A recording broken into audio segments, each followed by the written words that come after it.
Good evening, ladies and gentlemen. It's 7 p.m. Let me call the meeting to order for the Merrimack Planning Board for Tuesday, May 15th, 2018.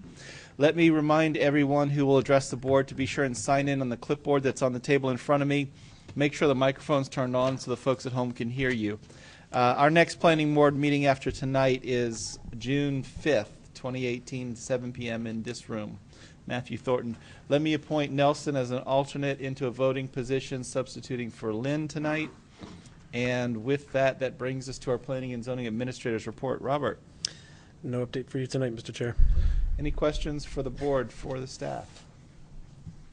Seeing none, that brings us to the next item on our agenda, which is Met General Contracting, Inc. as the applicant and owner, review for consideration of reinstatement and extension of waiver of full site plan review, approval originally approved on 10/17/2017 for a 5,000 square foot high bay warehouse and office building. The parcel is located at 5 Jennifer Drive in the I-1 Industrial and Aquifer Conservation Districts. Tax map 41, lot 1. Robert, what have we? This is just a simple application for reinstatement and extension of the conditions of approval. As it's noted in the memo, this basically, they had gone through the process, they addressed every single one of the conditions for approval, and they were ready for plan signature, but just ran out of time. So if we grant this, their new deadline would be November 11, 2018, but all they really need is some signatures? Yep. You here to address us, or? Probably don't really have to, but. If you would like me to, I can. What's the will of the board? There doesn't seem to be a whole lot of need for it, but go ahead. No, but Briefly. I'll hear what he For the has. record, my name is Kevin Anderson with Meridian Land Services. Again, this is presentations just to have the planning board consideration for reinstatement of a site plan. We just ran out of time. That's the short story. I'll just kick it back to the board and have you guys discuss it if you'd like. Sounds good. Any questions for the applicant? No question. What's the will of the board? Chairman, I make a motion we grant the extension as requested and Reinstatement. reinstatement and give him till whenever it is in November to get his ducks in order and your signature and my signature on the plan. November 11th. Is there a second for Alistair's motion? I'll second this. Second by Nelson. Any discussion? All in favor say aye. Aye. Any opposed? Any abstaining? 600. You're all Thank you set. very much. Thank you. Next item on the agenda is Charles Morgan as the applicant and What's that? Everybody else has to beat 1 minute. Beat 1 minute? Yeah. I think you'll be lucky. Charles Morgan is the applicant and 526 DW LLC is the owner. Review for acceptance and consideration of final approval for a site plan to construct a 21,069 square foot single story storage facility. Boy, oh boy, a tongue twister. And a 2-bay auto detailing shop. The parcel is located at 526 Daniel Webster Highway in the C2 General Commercial and Aquifer Conservation Districts and Wellhead Protection Area. Tax map 5D2 lot 1, and this item is continued from the February 6, 2018 and April 3rd, 2018 and April 17th, 2018 meetings. And has been my usual practice with this matter, I am going to recuse myself and turn over the gavel to our deputy chair here. Me. You. Good evening, gentlemen. Good evening.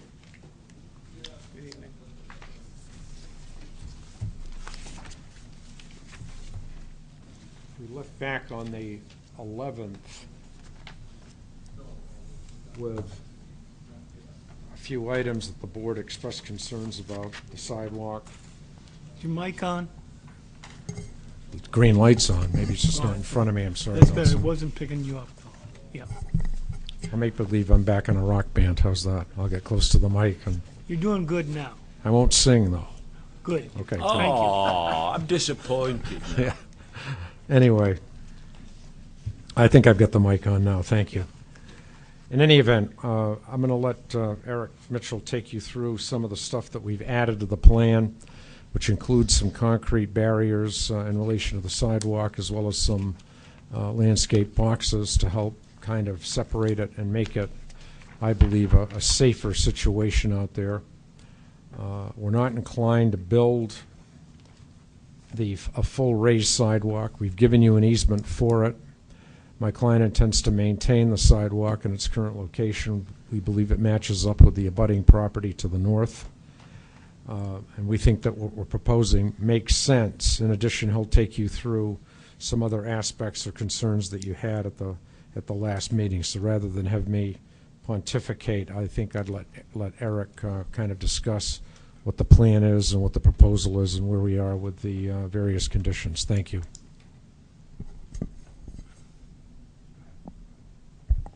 Thank you. My name is Eric Mitchell, and my office prepared these plans.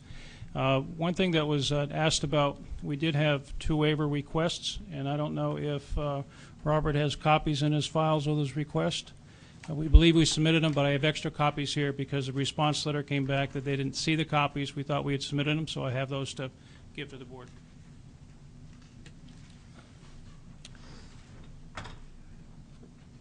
Mark, I did notice you'd actually put them on the first page of your plan set. Yes, they were on the page, but I know.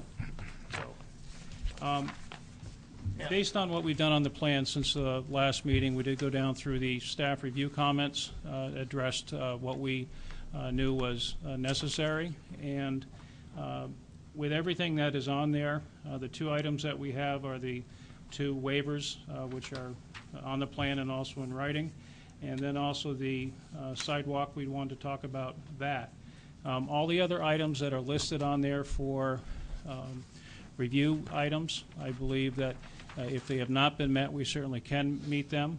I see that on the staff review that if the board so chose to make a vote, that there would be conditions put on that, and I read over those conditions on the staff letter, and those are things that we can all comply with. The 3 items that are available for discussion that we'd like to go into a little further are the 2 waiver requests and also the sidewalk. But I think everything else is something that we can address if we haven't already.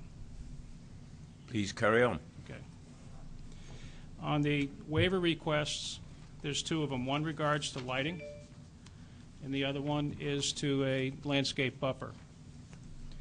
The first one on lighting is section 11.01, non-residential site plan and lighting standards.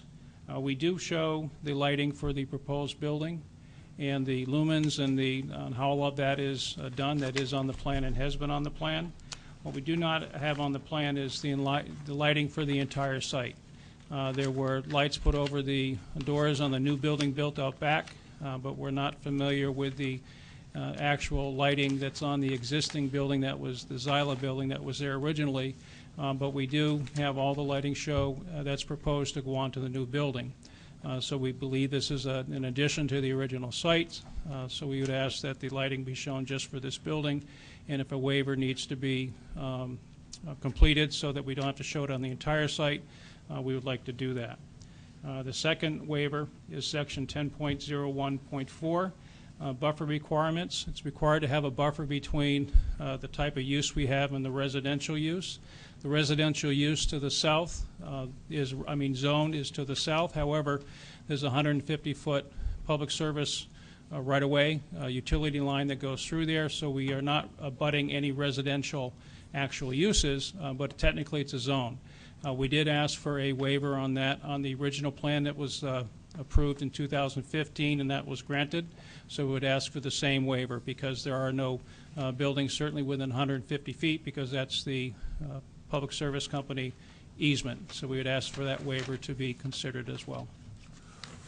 Would you like us to take the 2 waivers first and then move on to the Yes. other contentious issue? Yes. So, may I have a motion? Does anybody want to discuss the waivers? Mr. Disco, I can see you itching to get in. Well, I had some other issues. But since we're talking about at the applicant's request, we're dealing with the waivers. right now, Then we'll come to the other The issues. waiver, the request for waiver on lighting. Let's take one at a time. Yes. Lighting one. He says it was already lighted, but I don't know that it was lighted to our standards. And I think the site should be lighted to our standards. I don't know. But I do not, and Robert will correct me if I'm wrong, given that the rest of the site is approved, can we enforce lighting all around over the rest of the site? You can, as they come back at the men's site plan, so Okay, you can open it fine. up. Okay. Yeah. Okay, I So- hear you, Mr. So I would think we should do that. Yeah, we should look at the whole site lighting. Okay, I hear you. So guess- you're not prepared, you don't think a waiver is justified? No, that's correct. Okay. I guess I would differ with you on that, being that the site's been there for a long time. They've already expanded it in the back, presumably after having come through this board, which I'm sure, I know they did. Yes. We would have had a chance to have looked at it all back then. Either we decided not to, or it was adequate at that time. I can't see with the small addition they're putting onto the corner of this lot that we need to put that extra burden back on them again if it was provided before by a different landscaper, surveyor, or whatever, or I don't think we Whatever. have any lighting plan for this site at all. I mean, I think it was lighted before so. lamps were invented. Well, but it was expanded with the building in the back not that long Yeah. ago, right? I mean, we would have asked Yes. for then, or we would have granted a waiver then, right? I don't see that there's enough don't know that change we- between what went on 2 years ago and what's going on now. We're bringing it up front to the street. I guess that'd be the change. If I could, at the Please carry on. Yeah, Chairman, if I could say yeah, one please do. Quite frankly, I don't think we need a waiver. I kind of agreed with Mr. Koenig that we're filing it as a matter of, to do our best to complete the file. When the board approved the building in the back, if it needed a waiver, I'm not saying it did, but if it needed a waiver, the law is pretty clear that when the board voted, the waiver is part of the approval. So, you know, it was waived once. Like it or not, it was waived once. And I just think it's unfair to force us to revisit the prior site, the work that's been done. There is good lighting, satisfactory for our uses back there. It is a storage facility. It's not a place where people come in the night to congregate, obviously. And I respectfully ask that the waiver be granted. Thank you. Anybody else want to comment? Please no. Can I make a motion? You please be Make a delighted motion if you would. to accept the waiver for the lighting on the updated plan. Second. Well, All right, I'll call the question. All in favour, say aye. Aye. No. Sorry, it's 4-1. Nelson is in disagreement. So let's take item 2, the buffer requirements between land uses. Anybody want to make a thought, comment, or do we just go straight to a motion? With Mr. Chairman, on the same argument as last time, if they'd gotten the waiver last time they were here, then I think we should continue that waiver. So I would move that we accept the request for a waiver from section 1001.4, the buffer requirement on the south side. I'll second that. Thank you. I'll call the question. All in favour, say aye. Aye. So there's nobody's against it, so that's 5-0. Please, now let's move on to the issues that you identified or you sort of hinted at, and let's move on to them, please. Well, I'd like to reiterate a couple of things regarding this. Oh, that we need the, Oh, sorry, in each case, I would put the strict conformity for both of them. Would be my would pose no advice. unnecessary hardship to the applicant, and the waiver would not be contrary to the spirit and Strict intent of the conformity regulations. both, please, Zana. Thank you. Thank you for reminding us, and I'm sorry I didn't. Carry on, Thank you. Attorney Michael. Thank you again.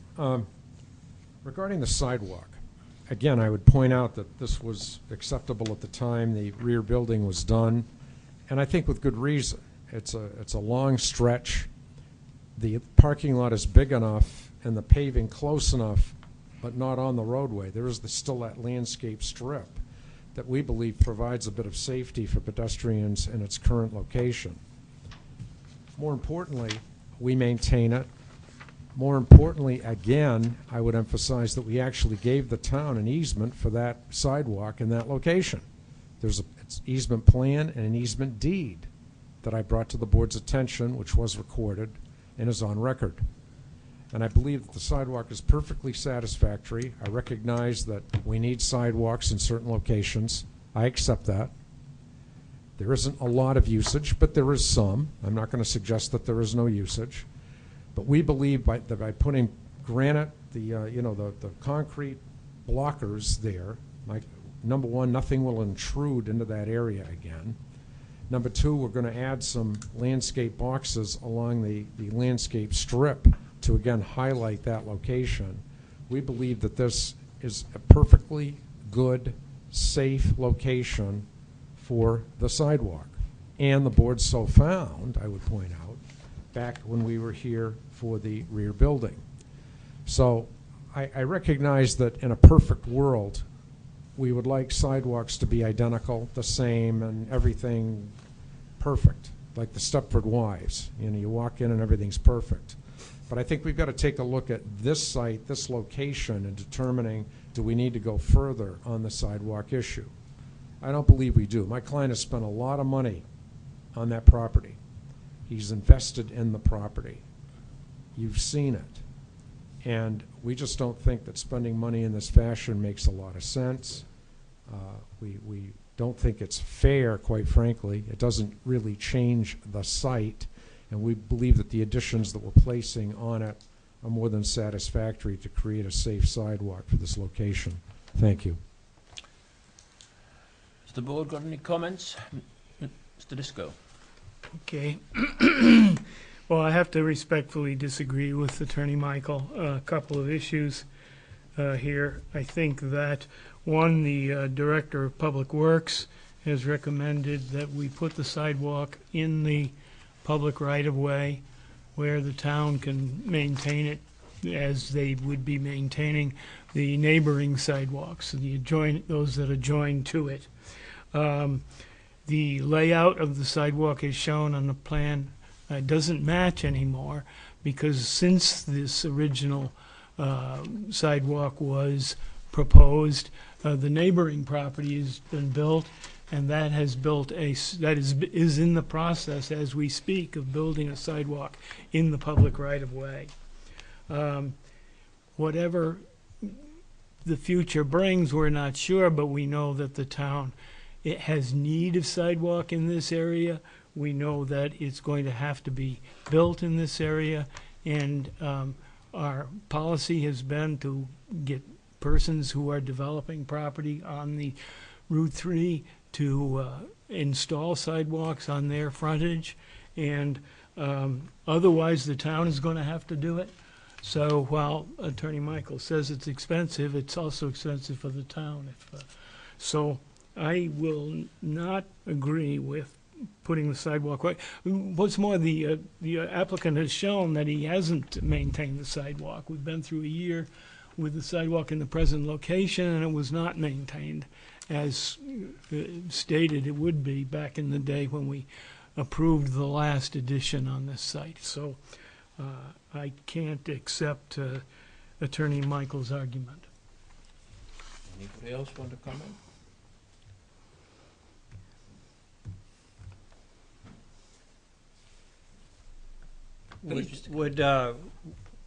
Would you be at least willing, if we didn't argue that the sidewalk needed to be in the right of way, to make the ends match up with your neighbor? We could do that. I mean, as an absolute minimum, we'd have to do that. Yeah, and I think where he comes across, he goes inland to more or less match where we are. I drove by there today. Oh, is he coming in and matching you now? He's coming in inland to match where we are, Well, which was as long as it's matching. which was where the approved location was at the time of the last structure. I understand So, that. Nelson makes a very good point. I'm having a hard time resolving this whole issue. I understand that, and I've been chatting with Nelson Disco for over 40 years now. Hard to believe, Nelson, I know. Having said that, he and I don't want to say agree to disagree. It's kind of a funky statement.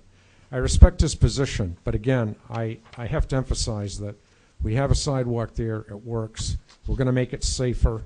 It matches to the ends. And now I'll let Eric say something since he's been hitting me. We do recognize, and the owner recognizes, that the sidewalk as it is there was not maintained from the standpoint there was a vehicle for sale parked in the sidewalk area. It is delineated with a white stripe on the pavement, but anybody can walk over that or drive over that. He recognizes his need to maintain it, and what we've done in order to show a demarcation of where it is, to keep the public on it, and also to keep the owner off of it, is to put the concrete barriers along the front, the bumper strips, but not just bumper strips along through there, which can be moved around. We're also proposing to have raised planters, so that'll give something higher than, say, a 6-inch bumper that's coming off the ground. It'll actually have planters along through there. And with the plantings and things in there, which do come at a cost, we're not saying that it's just a quick detail, but that'll add a little bit of landscaping in the front. The area that we have that's in the right-of-way between the existing traveled way pavement is probably less than 10 feet. And the traffic does go quite a bit fast down through there, and we think that overall this is actually a safer place to have it. It is paved, and with the exception of the piece a little bit further to the north, which has all been gravelled. But I think that it's safer to have it instead of in the front of the building in the right-of-way. It's safer to have it where we have it, and we will demarc it so that the cars or anybody coming in there will stay out of it, and it'll be landscaped as well. Can I ask for clarification? You said the piece to the north is gravel. Yes, from the north entrance. To the Abutters line, that's going to be gravel? It is ground up pavement that's been chewed up. It's not paved right now. And it did go up around the tree. The trees that were there. I have to admit, I don't like the sound of that. I would have thought, at the very least, that bit should be actually paved. I don't see why it shouldn't be paved, in fact, because I would have thought that is more liable to be a hazard for people than, I mean, a paved way should be the way it's done, because if it's going to be just ground up asphalt, which is what you're telling us, that's surely likely to get chewed up by any snow removal equipment that might go down there. I couldn't agree to what you're saying. I'm saying that if that section, that northerly section, has got to be paved. I don't like your ground up gravel. As far as the plans and the way it is existing now is where it was approved before. However, if the board would feel as though that's a legitimate, say, compromise to pave the part that's not paved as opposed to pave something in the right-of-way all the way down, that's something that our client would agree to. Well, I think that would probably make me feel a lot happier anyway. I don't know about anybody else. Given the addition in that corner, I think it would be appropriate to have a more paved sidewalk there. I agree.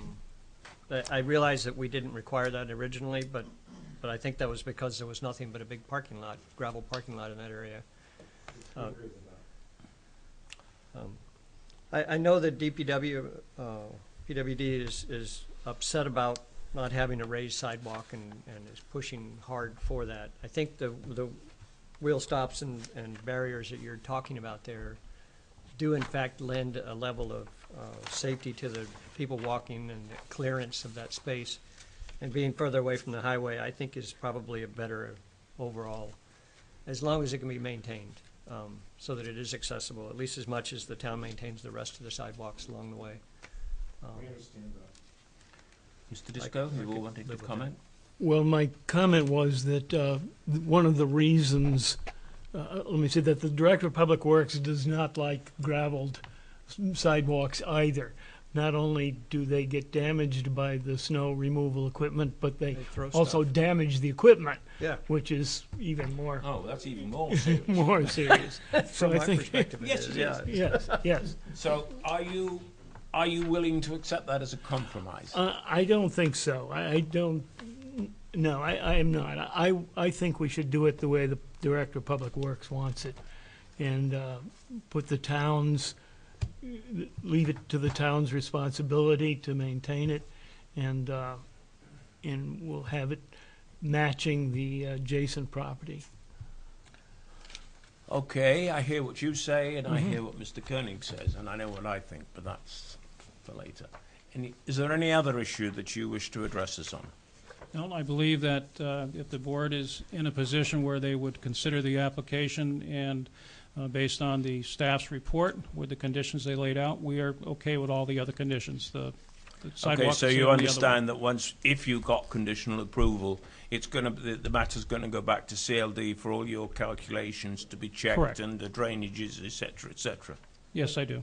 I talked to Eric about that.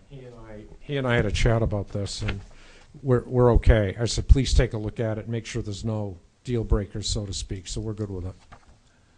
Okay then.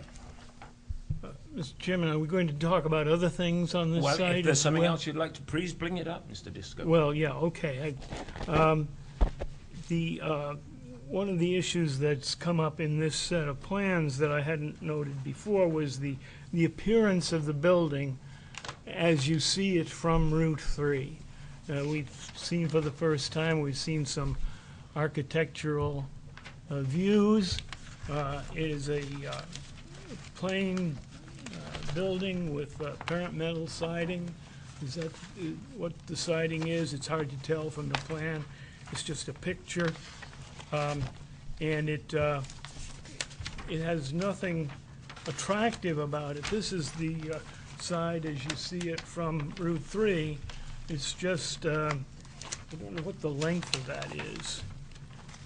I'm not sure that, let's see, the length of it is 165 feet. Isn't there we have something in our standards about interrupting a continuous? We do. I think I seem to remember. Please remind me, Robert, what the number is. It's under section 12, the length of uninterrupted facade of like 200 feet or something like that. It's 200. under- That's what I thought. Yeah. Well, this looks just long and bare and plain, and this is what you'd see. And is it colored in any way? Is there any decoration on this building? It's just, I don't believe Blah. there's any decoration. The color will be similar to the color that's already in the existing two buildings that are there, so it'll match those colors in terms of a hue, but it's not anticipated to be painted or things painted on it. But one thing that I could also say that because this is the last portion of the site being developed in this corner between the sidewalk that is there and the front of the building, we do have an area that there's some trees in that, but it's also something we could also plant on our site, more landscaping in there to break up that, so there would be actually landscaping between the sidewalk and the building itself, and not just shrubbery. We could plant some trees in there as well. that would be nice. It That would looks be really nice. very blah, and another khaki gray building, 160 feet long, just is not appealing right there in the center of town. May I ask, is the build, it's going to be a metal clad building, is it? Yes, it is. What colour is it going to be?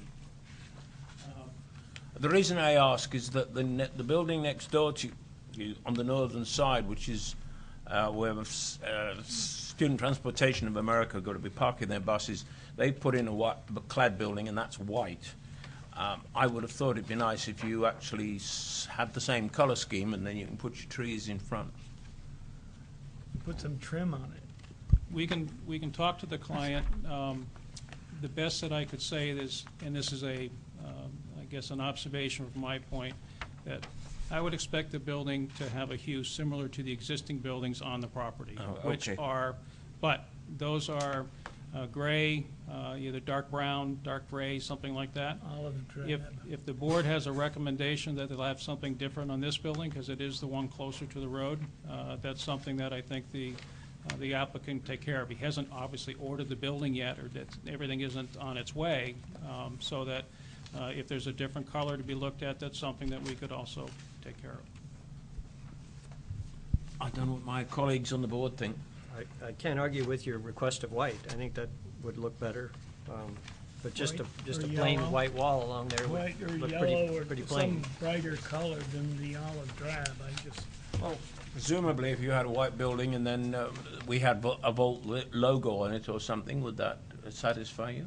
And then the Might. trees, obviously. If you yeah. could put some trees and landscaping in there, that would certainly help. I don't know what's currently there or what your plan is, but something to break up that long white Currently, wall. all that's there is next to the northerly entrance, there's some very large trees, and that's why the sidewalk sort of bows into the Yeah. property and goes Yeah. back out There again. are. But from after that bow, it's just grass right now. Yes. So that can be landscaped with trees. Okay, you show some trees or bushes or something, but they're not identified, so Perhaps if you had the same look as the other building with the fence and some trees in front of it, it would help. I think that would help.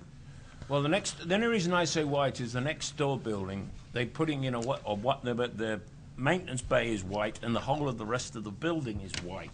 That's the only reason I am focusing on white. It would sort of tend to blend in across, but I have no strong views. I'm not the most color conscious person anyway.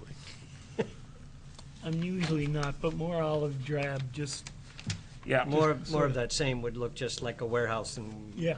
we really don't need that up close to the street like that, if we can avoid it, which seems like we can do easily if he hasn't even ordered it yet. We can, and we understand, and I'm not a color person either, but we do understand that the nature of the dark hues that we talked about certainly has an industrial look, but something that is a much lighter hue, whether it ends up being a white or a little bit tan, a little bit of yellow in it or something like that, something that would contrast with the buildings that are there but fit in better with the one next door. We can do that. Well, I don't think we don't think we're going to force what colour it is, but we've asked you to give that a serious thought and to take action, and we'll take your kind comment as a sort of pledge. Anything else, Mr. Disco, you had? There was issues with the sewer in here. The sewer folks, the wastewater treatment folks, made some comments that are in there, and I don't know if we've covered those with your pledge to do everything on the wish list, but there's a pumping station, and they said they wanted it gravity. No, well, yes, there is both the building out back that exists, the new building, pumps out towards the street because it's lower than the street. What we had proposed is for this new building is to tie into the pump at the building out back, and then that would be pumped out to the street. What wastewater has asked us to do is for the new building, pump along the front of the lot into the manhole, not into the other pump station. And that's something that we can agree to do. It's a little bit longer line, but that can be done. So we would not be pumping into the building out back, which would be pumped into the road. We'd going direct from our new building out to where the road is. And we're in agreement with that. But the pump in the back stays. Yes. I got the That has impression, to stay No, it has to stay. because they're below They just didn't line. want to have one station going Yeah. to another station going to the manhole. They wanted both of them to go to okay, the manhole. that wasn't clear from the way it was written. It wasn't clear to me anyway. Thank you. And, Anything else, sir? well, we talked about landscaping, and I guess we're going to have some more landscaping or something in here. Well,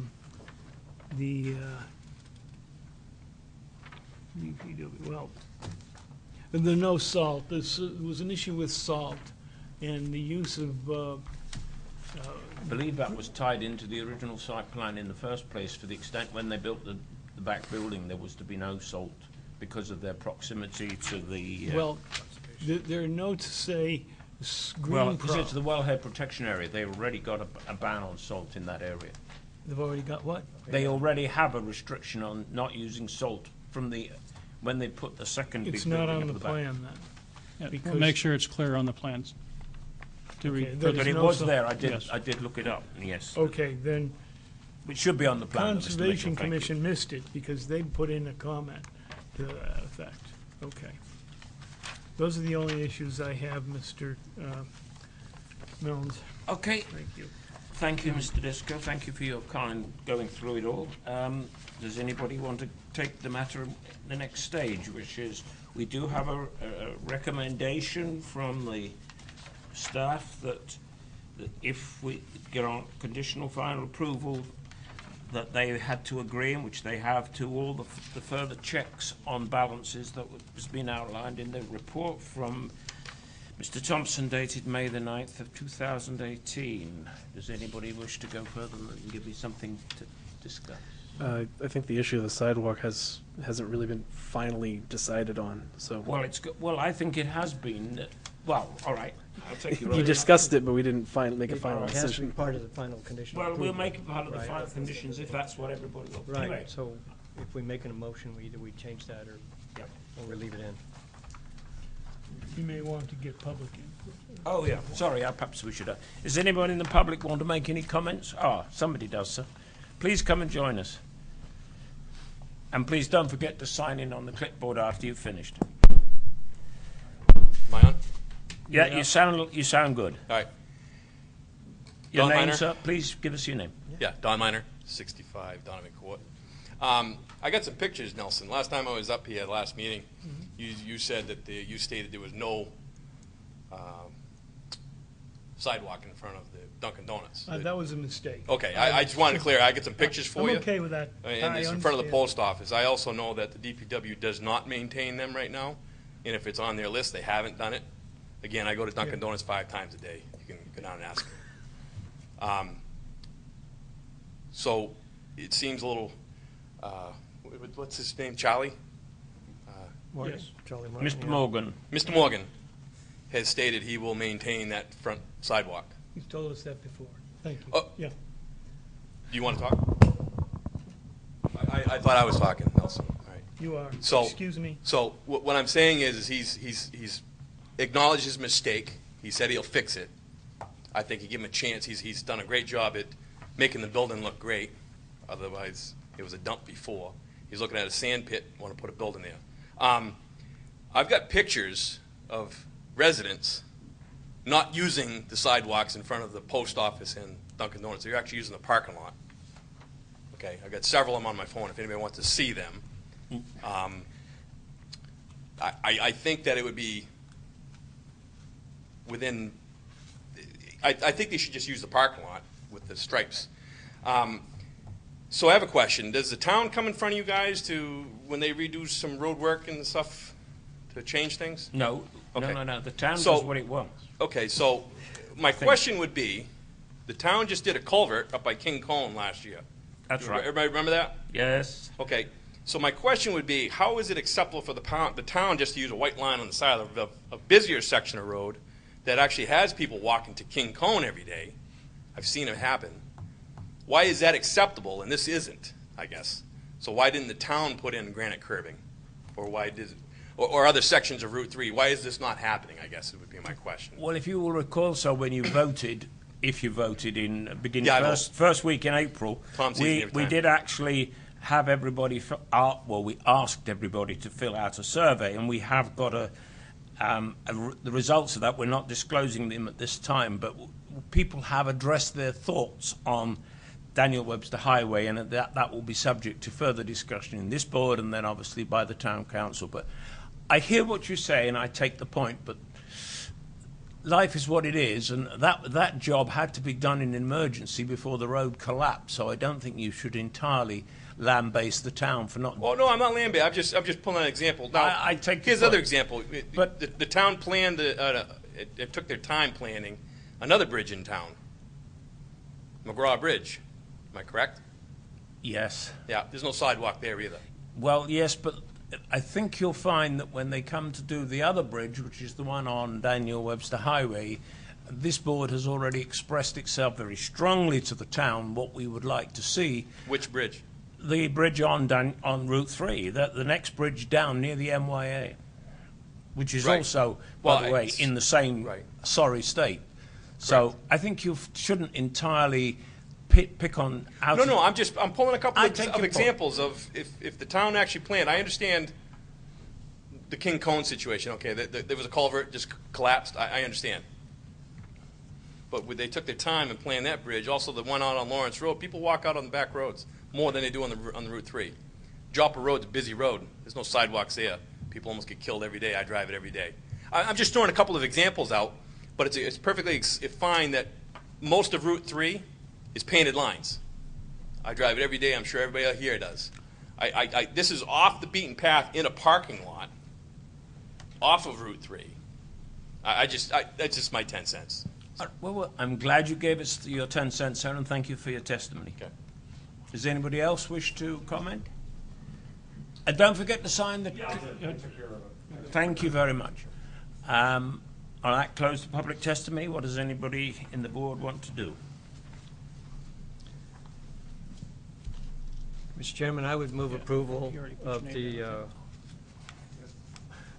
let me figure out what I'm saying here. Move approval of this application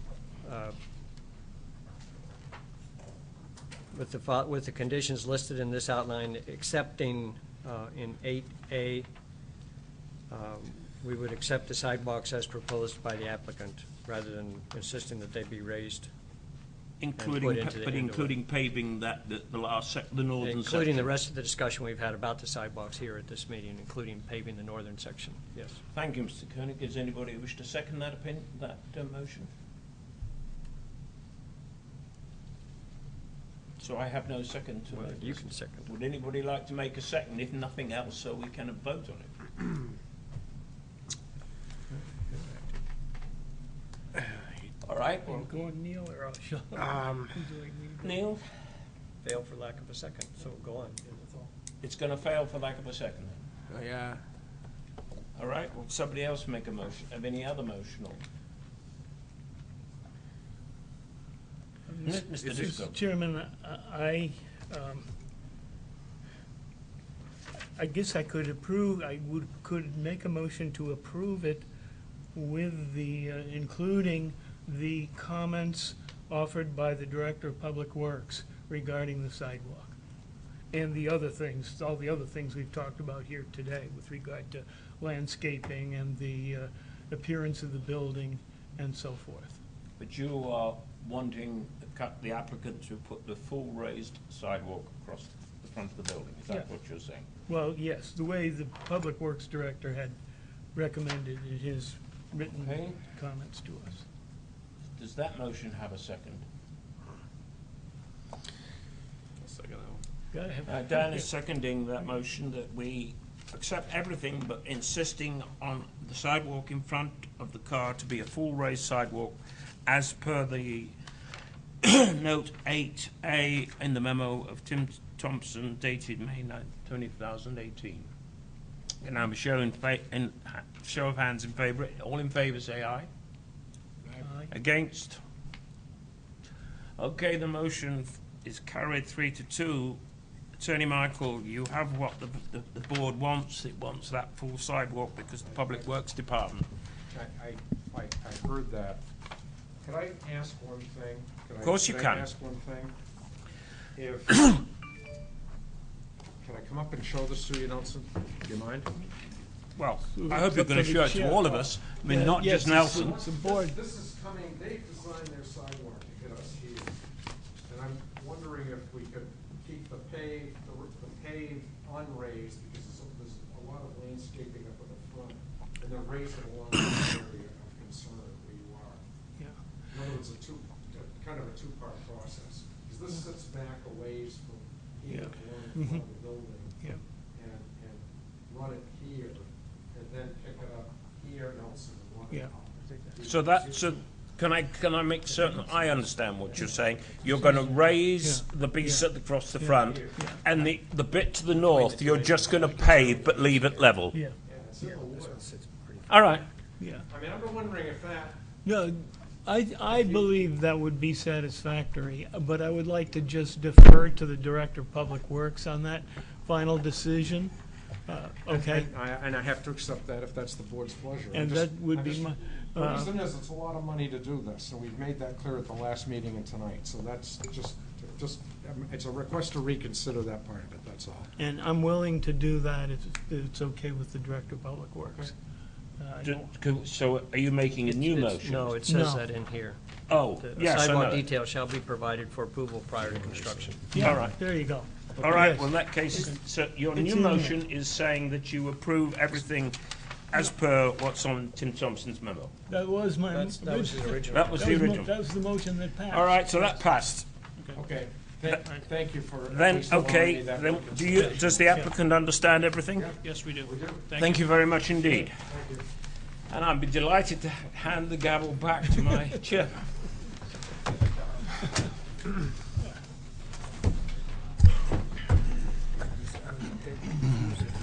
Thank you for keeping control of the meeting there. I will pick up with agenda item 5, which is Strife LLC as the applicant and owner. Review for acceptance and consideration of final approval for a site plan to construct 47 elderly housing units. The parcel's located at 412 Daniel Webster Highway in the R4 Residential, C2 Commercial, Aquifer Conservation, and Elderly Housing Overlay Districts. It is tax map 5D4 Lot 1, and the item is continued from the March 6th and May 1st, 2018 Planning Board meetings. And this is the East Chamberlain Road project for clarification. Robert, anything that we need to know before we hear from the applicant? No, I just let them make their presentation. Excellent, thank you. Please introduce yourself when you're ready, and then tell us where we're at with the proposal. Good evening, board. My name is Brent Kolb with Keach Nordstrom Associates. To my left is Rebecca Brown from GPI. She's our traffic engineer. And behind me is Connor Biot. He's the applicant. As you may recall, Overlook Estates is a 55 and older community. There's actually 45 units now on 3 private roadways with a clubhouse off of East Chamberlain Road, Sauhegan Rivers to the north, DW Highways to the east. At the last meeting, we heard good feedback from you guys. Since then, we've heard feedback from the staff and the state. I would like to just run through a few things that have changed since we met you last, and probably what's in your revised plans. Like I said before, the unit count has dropped from 47 to 45. We lost the 2 single-family units that were closest to the river. After speaking with the fire department, they asked for a second means of access. We reached out to the Pennacook development to see if they would like to interconnect some sort of emergency access. They would not.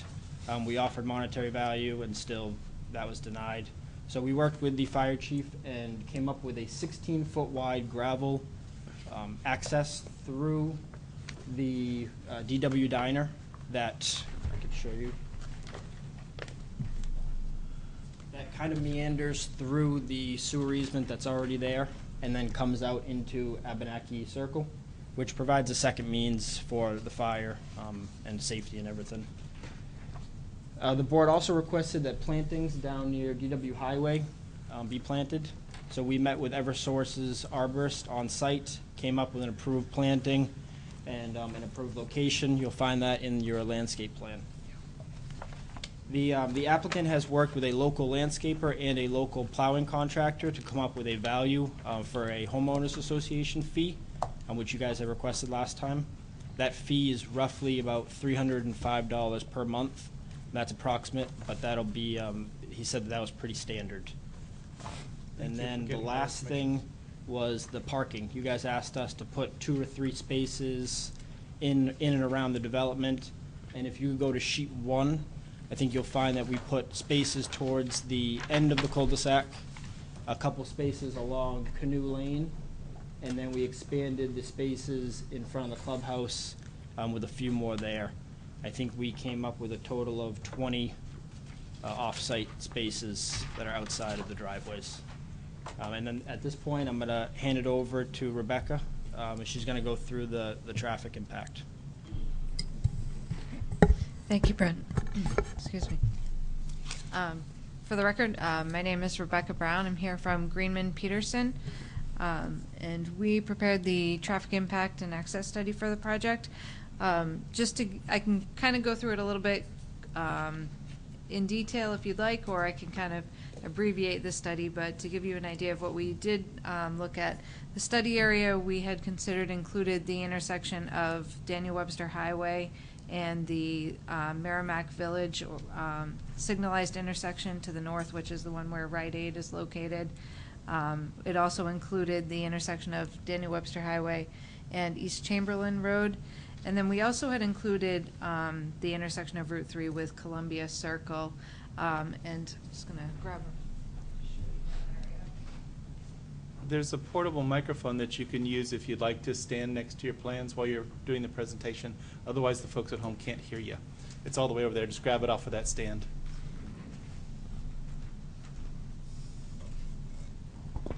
should still be on. Yep, looks like it is. It is. Great. So the reason that we had included Columbia Circle in the study area is because East Chamberlain Road does connect through and loop around over here to Columbia Circle. In the evening peak hours, there can be pretty long queues on Daniel Webster Highway through this area where people may desire to cut up through Columbia Circle and into the site in that direction if the queues from the signal up at Merrimack Village do extend back. Okay. So as part of the study, we had looked at the safety of each of the study area intersections. We had looked at the New Hampshire DOT crash records from 2013 to 2015, which was the most recent 3 years on file. All of those 3 study area intersections that I mentioned had experienced 2 collisions or less over the course of that entire 3-year period, which indicated that there weren't any existing collision issues at any of those locations. The next piece of the safety study that we did looked at the vehicle speeds along both East Chamberlain Road, along the site frontage, and along Daniel Webster Highway as it approaches East Chamberlain Road.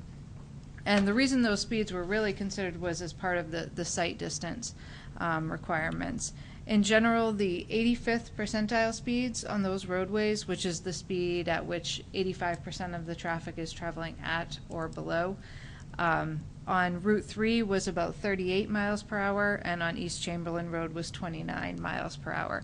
Both of those are posted at 30 miles per hour based on the town speed regulations. So Daniel Webster Highway is a little bit higher than the posted speed, but East Chamberlain is lower than the posted speed limit. So those numbers for the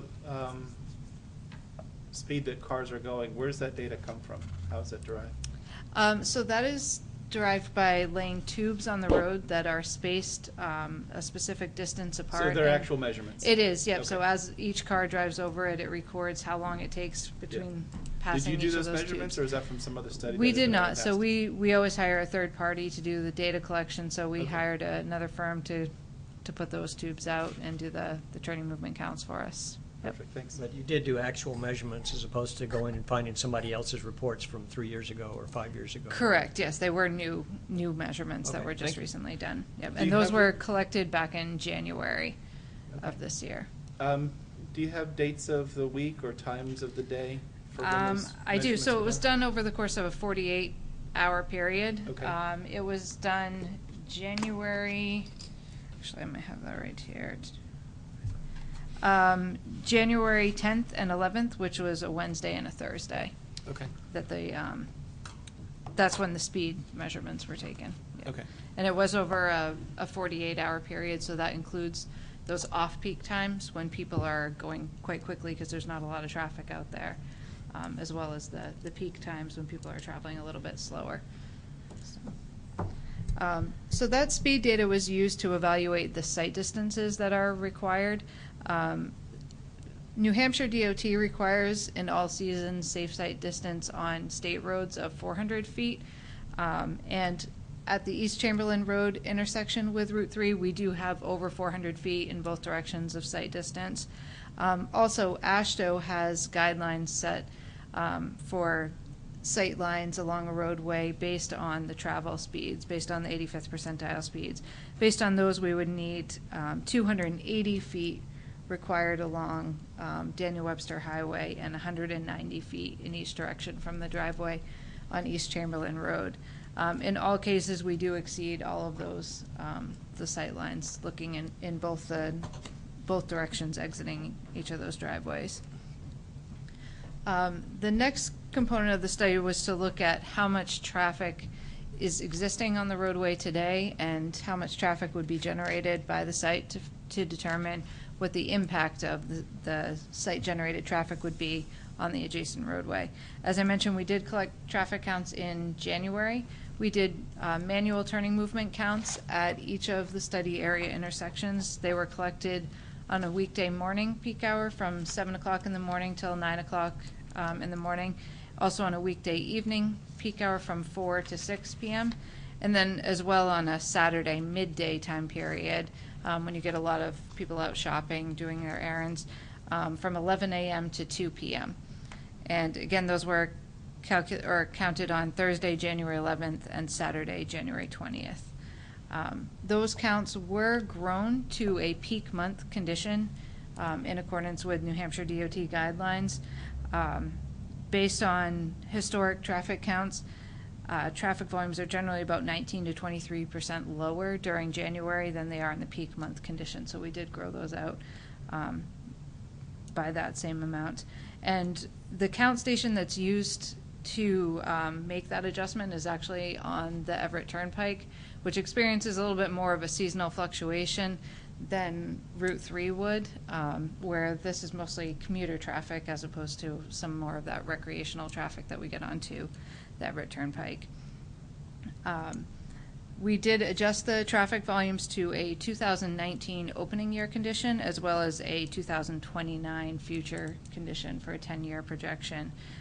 We did that by growing traffic volumes at a rate of 0.5% per year. Historic traffic volumes in this area have been growing by about 0.4% per year since 2008, so that adjustment factor is right in line with what traffic volumes in this area have been doing.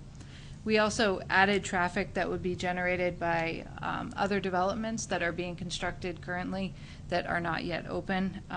One of those included a 280-unit apartment complex that is being constructed at the former Hilton hotel site on Executive Park Drive, and the other one was the Shaw's Plaza redevelopment that's currently underway that will have a little over 80,000 square feet of commercial and retail space when it's completed. To generate traffic for the site, we looked at the Institute of Transportation Engineers data for Land Use Code 230, which is a townhouse and condominium development.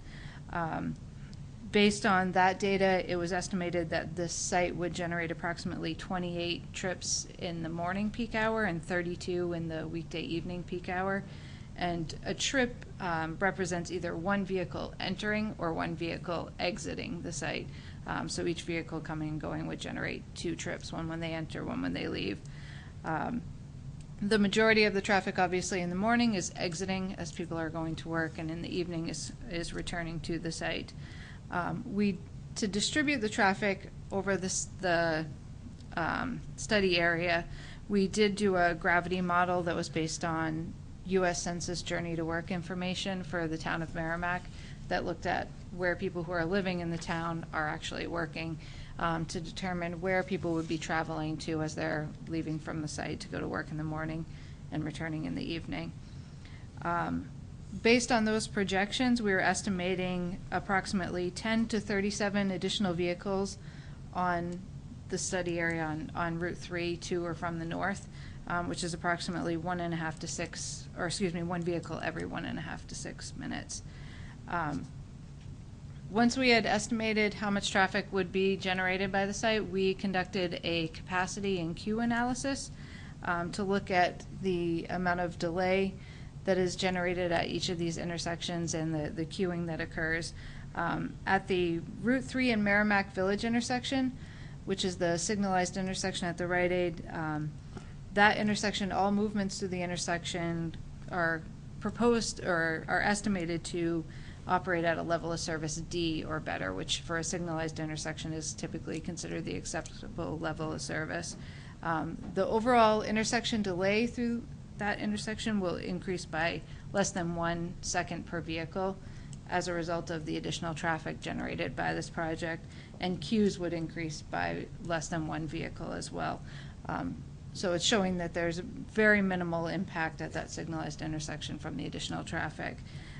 At the East Chamberlain Road intersection, traffic exiting East Chamberlain Road in the no-build condition and in the build condition is expected to operate at a level of service E. However, the volume to capacity ratios will be well below 1. In fact, it'll be less than a quarter of the capacity of the intersection. So there will be more than adequate capacity at that intersection to accommodate the volumes that are anticipated, and the queues exiting there are only expected to be 1 vehicle. Down at the Columbia Circle intersection, we anticipate that very little traffic would actually use that Can we interrupt intersection. you for a question? Sure.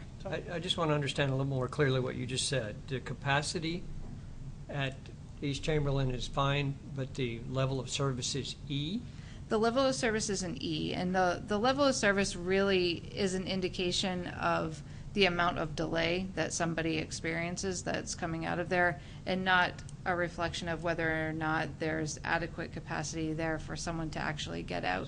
So help me understand, what does capacity mean then? Yep, so the capacity really indicates how many gaps in the traffic on Route 3 there are that are long enough to allow somebody to exit from East Chamberlain Road. So with the volume to capacity ratio there is 0.26 in the 2029 build condition.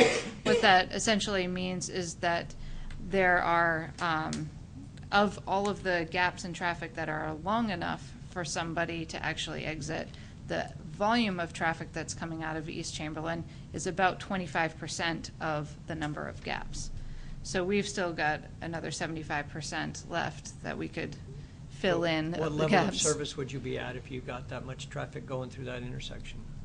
If you had that many people coming out of East Chamberlain, I suspect that you would be at a level of service F. And like I mentioned, the level of service is really a reflection of the amount of delay. So anything that's more than 35 seconds up to 50 seconds of delay per vehicle represents a level of service E. So if you were to get up to 50 seconds, that would be a level of service F at that point. It's not uncommon at all at an unsignalized intersection to have a level of service F where it takes someone a little bit long to get out of the intersection. But as long as there are adequate gaps in the traffic so that someone could do it, then you could still have an acceptable volume to capacity ratio. And that frequently happens in low volume side street approaches, similar to what we have here on East Chamberlain Road. So the actual volume of traffic that's trying to get out of East Chamberlain Road is quite low. And that's why, even though it takes a little while for the vehicles to get out, there's still plenty of gaps in traffic on Route 3 for them to do it. And some of those gaps are actually created by the signal to the north as well. So each time that the signal turns red, it stops traffic, and then people are able to get out. If they're So- headed south. Or if they had Yeah. to turn across that traffic and go north, it's still. Well, if it isn't queued up from that light back already. Yeah, I mean, Right. this northbound lane isn't cleared, but the southbound lane, they could get across it without. So did you say that it's a level E, no build and build? No build and build is a level of service E, yes. Yep, under existing conditions, it's a level of service D. Okay. E or D? D today D is a today. D, yep. And But in the E with no build 2021 condition, no because we're build. projecting out to a 2029 condition, it's expected to be an E. Okay, and that's because of additional queuing from traffic out of the subdivision or That the is neighborhood? because or- of the additional traffic that would be on Route 3. So like I mentioned, we're projecting traffic volumes out, growing them at a rate of 0.5% per year. Plus, we added in traffic from 2 other projects that are under construction right now. With that additional traffic, that's what creates the additional delay for people coming out of East Chamberlain. So it's going to turn from a D to an E all by itself because of the other projects and the growth. Correct. And your project And this may make it project worse, is- but it's still within that same E. Right, so we're expecting to increase the delay coming out of East Chamberlain Road on average by 3 seconds per vehicle. Let me ask a different question, and I was going to wait till the end, but since we stopped for questions, let me go back to that part. When you talked about your analysis of the peak hour traffic, much of the discussion centered around the times that people are coming and going from work, and it didn't sound to me like you took into account that this is an elderly housing development. Right, so the reason that we look at the times that people are coming to, or that are going to and from work, is because that's when the traffic on the adjacent street is the heaviest. So we see the most delay on the other streets. So during the rest No, of... I get that, but when you're talking about 28 peak hour trips from your site in the morning and 32 in the evening, if that's built around a development of 45 units where people are going to work, that makes a lot of sense. But if you're talking about people who are retired and elderly, will you actually have 28 exits and 32 entrances? Right, so that is a very good point. So there is a land use code within ITE that is specific to senior adult housing. And we had done an estimate with both using senior adult housing and with using the townhomes.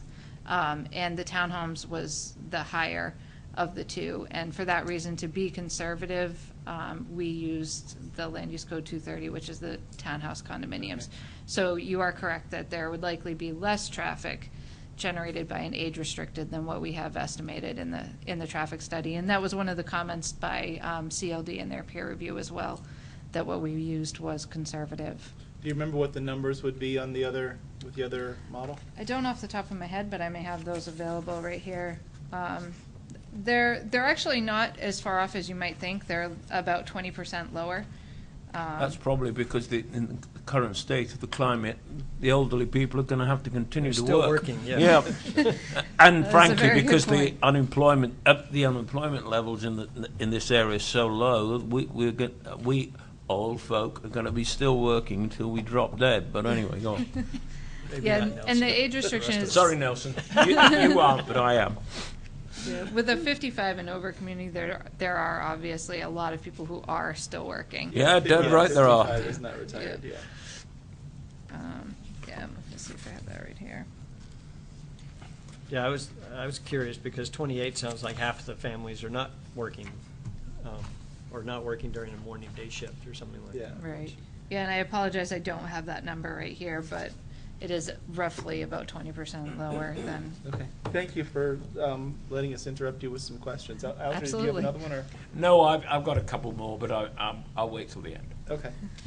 So pick up from wherever we interrupted you if you can. Absolutely.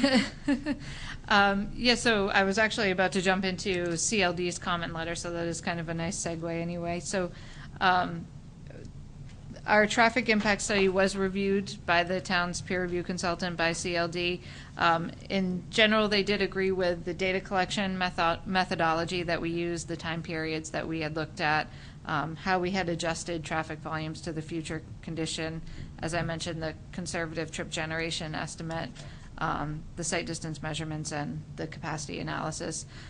They also agreed with our conclusion that based on the limited impact that was anticipated from the project, that it did not warrant any project-specific off-site mitigation.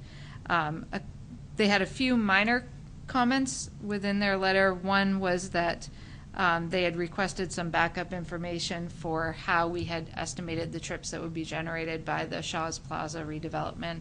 So we did provide that information within our response to comments letter to them. They also requested some clarification for how the volume to capacity ratios were calculated, because they weren't provided on the Synchro worksheets that were included in the report, so we provided that information as well. Their other comment was really related to how the intersection of Merrimack Village and Route 3 operates. They had some concerns about the way it was analyzed in the analysis, because we were showing a very long cycle length based on the fact that we were using the actual signal timing parameters that are programmed in the signal. And because there's very little traffic coming out of Merrimack Village, that signal actually is able to turn red a lot faster than it's allowed to. So it could extend to about 50 seconds of green time to allow a lot of traffic to come out of Merrimack Village. But when no one is there, the signal will turn to red quickly and allow traffic on Route 3 to have the green light. In addition, there's a lot of queuing that occurs, as I mentioned, especially during the PM peak hour, that can back up beyond the site driveway. So we had performed a sensitivity analysis that actually took into account some of that information. So we had forced the Route 3 movements to stay green for as long as they possibly could during every cycle of the light, to try and model that impact of the queues extending from adjacent intersections. That actually does happen here. We also reduced the green time that was provided for Merrimack Village down to be more representative of what it actually does operate as. Because, like I mentioned, although it's allowed to be 50 seconds long, that rarely ever happens. The results of the analysis were very, very similar to what we had shown in our original study. It was still showing levels of service D or better on all of the approaches, with a similar approximately 1 second increase in delay that resulted from the project. It just showed a little bit longer queues and delays on Route 3 and a little bit shorter delays and queues coming out of Merrimack Village as a result of that analysis. But otherwise, CLD was in agreement with the approach that we took in analyzing the data and with the conclusions that we made on the minimal impact, really, that this project would generate. So with that, I'd be happy to answer any more questions if you still Thank you. have So some. on your plan, you've got a few areas of roadway and a few areas of sites with white tape or some white marker. What is those indicating on the plan? Sure. Yeah, I know this is probably a little bit hard to see from where you are.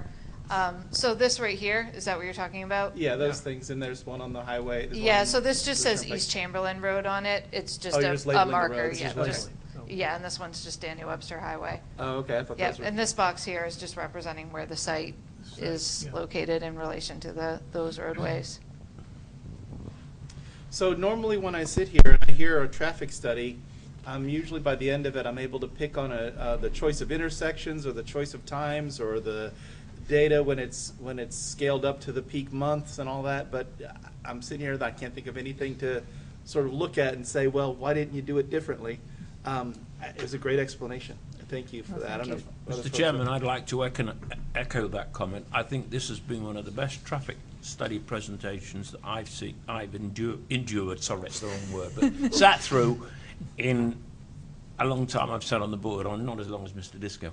The only other question I had, did you think there would be any need to consider a widening of the Everett Turnpike, that if it had, and in fact they're going to put in north-facing exits at 11, would have any effect on this? It could actually, because 12, sorry, I beg your pardon, 12, yeah. yeah. But- So I lived in Merrimack for 7 years and dealt with driving up Route 3 every time there was an accident on Everett Turnpike, and the traffic would triple and be backed up all the way down to exit 11. So I definitely could see that with that widening on the Everett Turnpike, that you will not have a lot of that situation happening as much. Where people won't get off at exit 11 and decide to drive up Route 3 to avoid the Everett Turnpike once that widening happens. Particularly because as you get past exit 11 today, where you have that lane drop, it queues back well beyond exit 10 We know, yes. in the evening. So Don't you, with Dan? that traffic alleviated, I would suspect that traffic volumes on Route 3 will drop substantially, and that you'll have much better operations. Thank you. Other comments or questions about the traffic study? Tom? I thought I interrupted you before you were going to go talk about coming out the other way down East Chamberlain to, I can't remember the name of the street right now, but. Columbia Columbia Circle. Circle. Columbia Circle, that Yes. one. You didn't mention anything about the Columbia Circle. Could you at least briefly talk? Sorry, I may have missed that. So yeah, Columbia Circle, that intersection there operates at a level of service D during the peak hours, the AM and PM peak hours. And we would expect it to continue operating that way with the additional traffic that this project would generate. Really, we anticipate most of the traffic that would use that would probably be turning left, headed northbound into Columbia Circle to avoid the queuing that's headed to the north. Otherwise, you're so much closer to use East Chamberlain to come out to Route 3 that it doesn't really make sense to cut around down through on Columbia Circle. Some No, of it the doesn't. neighbors, oh, I'm sorry, Tom. But it was brought up by a neighbor that people do that, especially in the wintertime when there's issues either with going down that hill and they try and come back and then the street's not wide enough because there's snowbanks and things like that. And so the extra traffic in that area is brought up concern from the neighbors, both in the units behind you that you tried to make a connection to and also your neighbors just along East Chamberlain are concerned about the additional traffic coming out. If they don't choose to go down the hill, which can be treacherous in the wintertime, Yeah. and go around the other way, what kind of impact is that going to have on the rest of the neighborhood? Yeah, and we did assume that 15% of the traffic would be using Columbia Circle to come in and out. CLD thought that number was probably high. They thought less people would do that. I would think in the PM peak, though, you probably are going to have that many people doing it just from driving this corridor on a regular basis and seeing lots of cars turn into Columbia Circle. They've got to be going somewhere. So Yeah, I think if you're coming home and you're stuck in traffic on Route 3 going north, and you can turn off a couple of blocks earlier, or, I don't know what that is, 1,000 feet earlier, and get into your neighborhood, you do that. I think that in terms of the concerns that I was thinking about from the neighbors was on that snowy day where the East Chamberlain Hill, the slope of it, would make people not want to do that, so they would leave the site and then go through the neighborhood out to Columbia Circle to get out.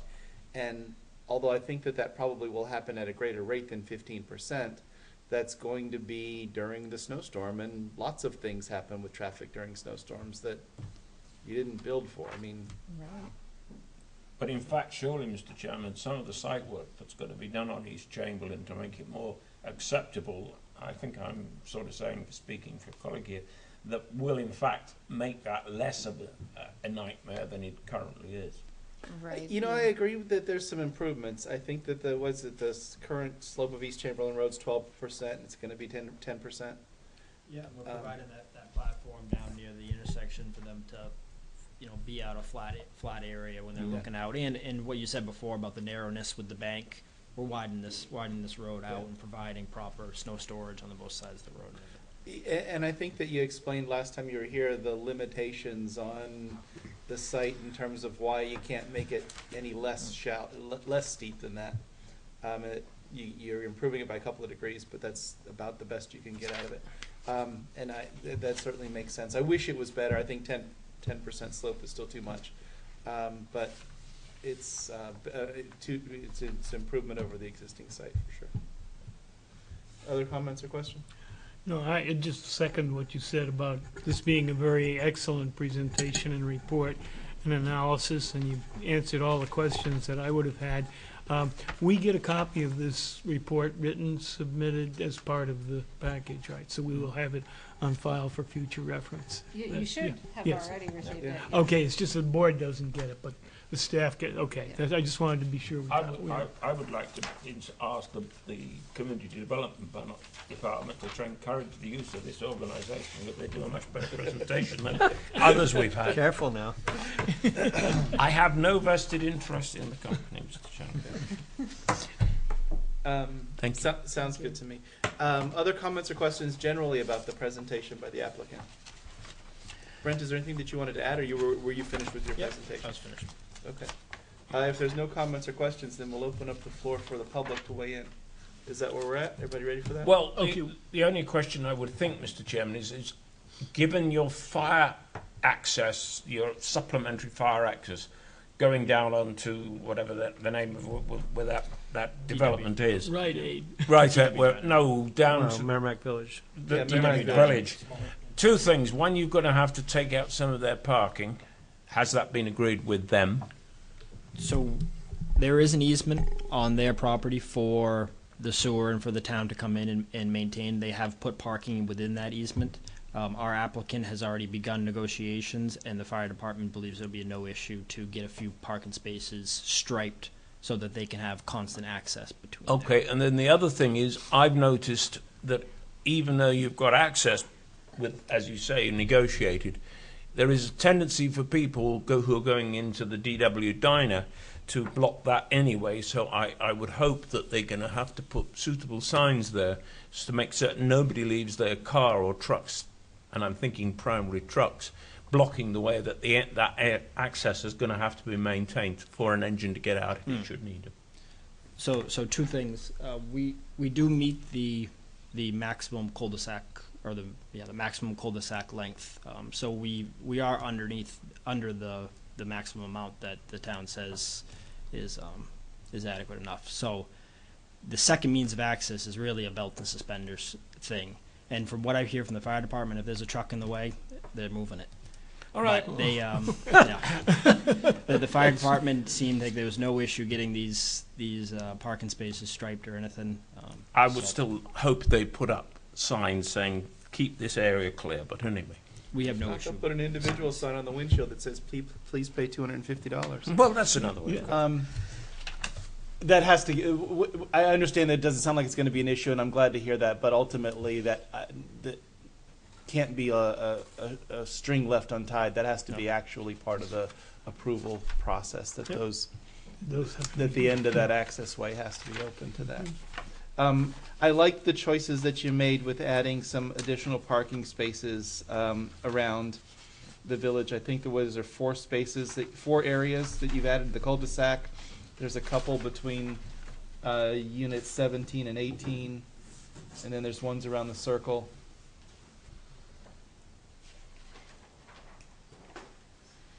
I think you still may have a couple of places where people don't have one really close by, but I think you've done the best you can do with the site limitations that you have.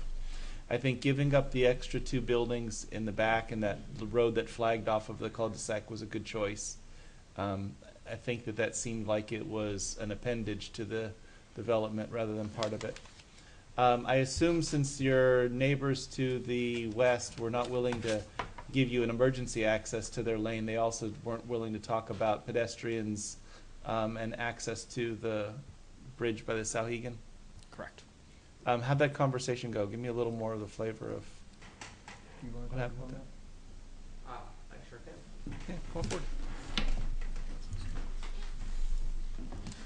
My name is Connor Biot. We contacted the condo association's representatives. I don't remember. I think it's like North Branch Property Management, and they handled most of the negotiations from our end. We were mainly concerned about the emergency vehicle access. We had originally talked to say this could be a mutual benefit to both of us because they would gain emergency vehicle access as well. It would be a 2-way street. Again, it would have a gate still. They weren't interested, and we then offered a monetary amount, and still were not interested. Thank you for sharing the details. There's more to it, though. What about the pedestrian access? Did you talk about the pedestrian No, they access at didn't. all? You said they didn't. They only talked about vehicle. Did, maybe Ken. Did we Go not? forward again. Come on. Sorry. Yeah. We did not get into pedestrian access because talks went zero. They shut us down every time we tried to bring anything up, so we kind of gave up on that. Is there not an existing pedestrian way along the river? I've never seen this, but I've heard there is a pathway along the river.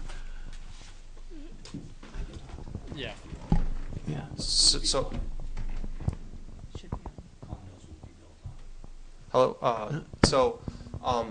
There isn't a path along the river. There's a path along the sewer easement, from what I understand. So from the back of the DW Diner, the sewer easement's there. It's already a semi-graveled road. It's kind of grown in a little, but you can walk along it now. There's a gate at the Pennacook condos. People do walk in and through and into that condo association there. That sewer easement's still in place. There's still our fire access road. It will be a maintained road going forward, but that is the sewer easement. It's not a walking path. Can you just point on the map where that intersects the? Yeah, keep going. Go. Okay, it goes in up there. What we had talked about, you may remember this. We had talked about an access to the bridge, a footpath that would lead to the bridge that goes across the Sauhegan. There's a footbridge. Sure, there's already a path out there. If you were to connect from where this comes through, this paved way, all the way through Pennacook Village, straight out the other end, there's a footpath. There's a couple rocks, and there's a walkway that enters down along, heads down towards the river and connects to the footbridge that goes across the river right there. Okay, so, But it's across the pavement. There's no path down here. There's a path on the other side of the river, I believe, yeah. going up towards the high school. Yes. But there's nothing down There's along this nothing side down of the along river. there. Okay, we were led to believe there was at one point, but, okay. So you're saying, I think what I heard you say is that it is possible to walk along that sewer easement to make the It is connection. possible for the people that live in this development. We're not making it an open public path for Yeah. a DW Diner to then go on to No, other private property no. in the Pennacook. But the consideration, in my mind, was at least for the people in this development to have some access to that trail network that goes across the river and up into So Wildcat there's Falls. yeah, well, there's just not an easement on the Pennacook property to allow that to happen. But the people from our property could easily go down to the DW Diner using our footpath or the 16-foot gravel road easement. Yeah. And then they'd have to cross the Chamberlain Bridge. Well, Or- I'm just saying that they could use our 16-foot gravel road to get down to DW Diner. Yeah. Okay, I understand, and you got what you could get, I guess. It would have been nicer to have a public, I mean, not, yeah, it's a public access this way. Yeah.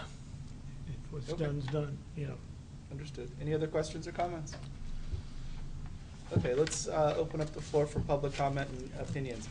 Any member of the public wish to weigh in and offer the board something to consider on this application?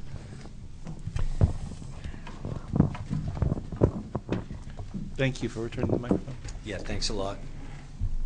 Is that on? Yeah, you're Is on. that on? Yeah, it's Mike Malzone, 80s Chamberlain Road. It's great to see you all mesmerized by the traffic study. Never seen you ever so excited about a traffic study in all the meetings that I've watched, and it's funny. Has any of you been on the Daniel Webster Highway Friday? Yes. There's a traffic Yes. study for you. Yes. Okay.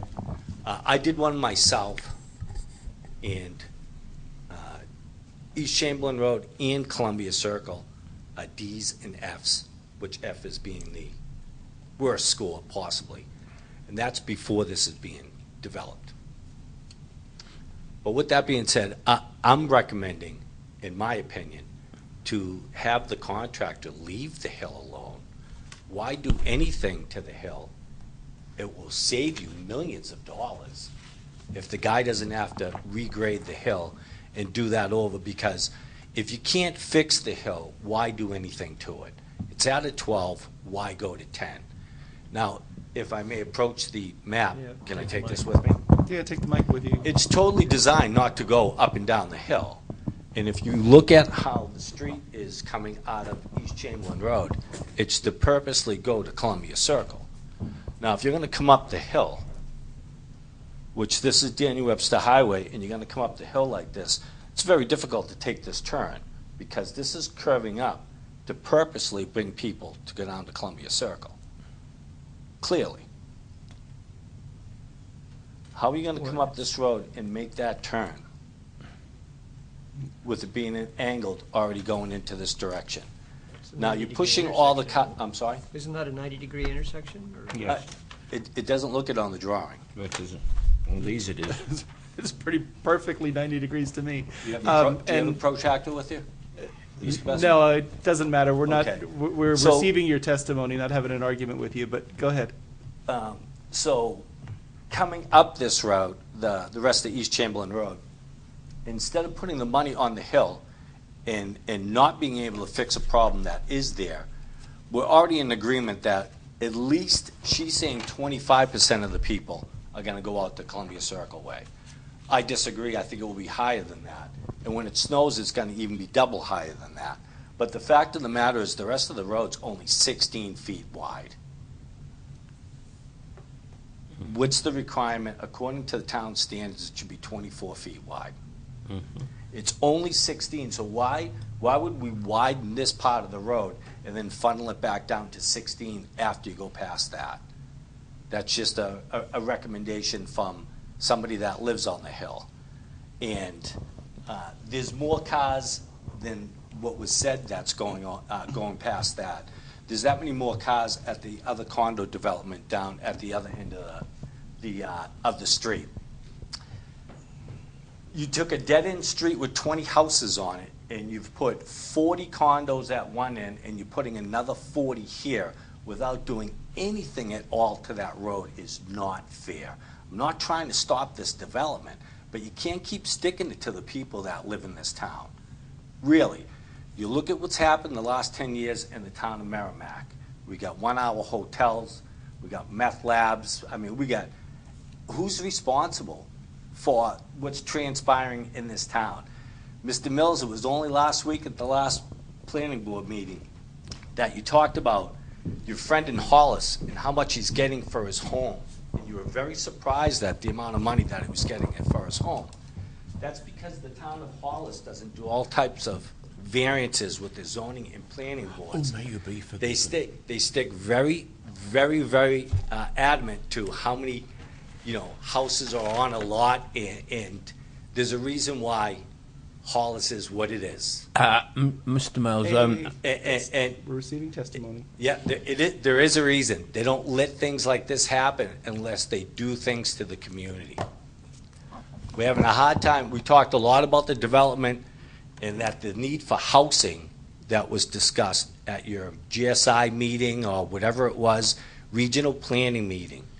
Nothing was discussed about the traffic situations in the towns, the sides of the roads. Before these developments should be allowed, the infrastructure of the town should be considered. And again, you're going to put 150 cars on a street that's 16 feet wide. You've got how many condos there? You're making faces, but how many condos are there? Do you think it'll be one car in each one of those? Two. So there's 100. There's 100 more cars on that street that's going to go out the other way, and we're not going to widen it. I highly recommend that the poor guy doesn't have to spend anything on the hill. Just put the unit in, and if anything, widen East Chamberlain Road a little bit so at least somebody can walk by there when two cars are trying to come up the street. Thank you. Thank you for your testimony. Is there any other butters or citizens wish to weigh in? Seeing none, we'll close the public hearing, and I'll allow you to respond to comments from the public if you choose to. So we met with, before we came to you, we met with town staff, and their major concern was East Chamberlain Road and the slope that goes down to DW Highway. We've discussed this with them at multiple, different concepts, and we came to the compromise of what is before you today. They've never discussed the whole Columbia Road. I think traffic takes the path of least resistance. I think majority of people will go from Abenaki down to DW Highway because it is so close. Staff has not brought up the 16-foot wide. They wanted this hill redone, and that's what's before you today. Thank you for that. General discussion by members of the board about the application in general. Well, I think we had a discussion last time about the concerns going the other direction on that street, and I understand the staff is concerned about that road, and they have reason to be. And there's a certain safety issue with people that are going down the road.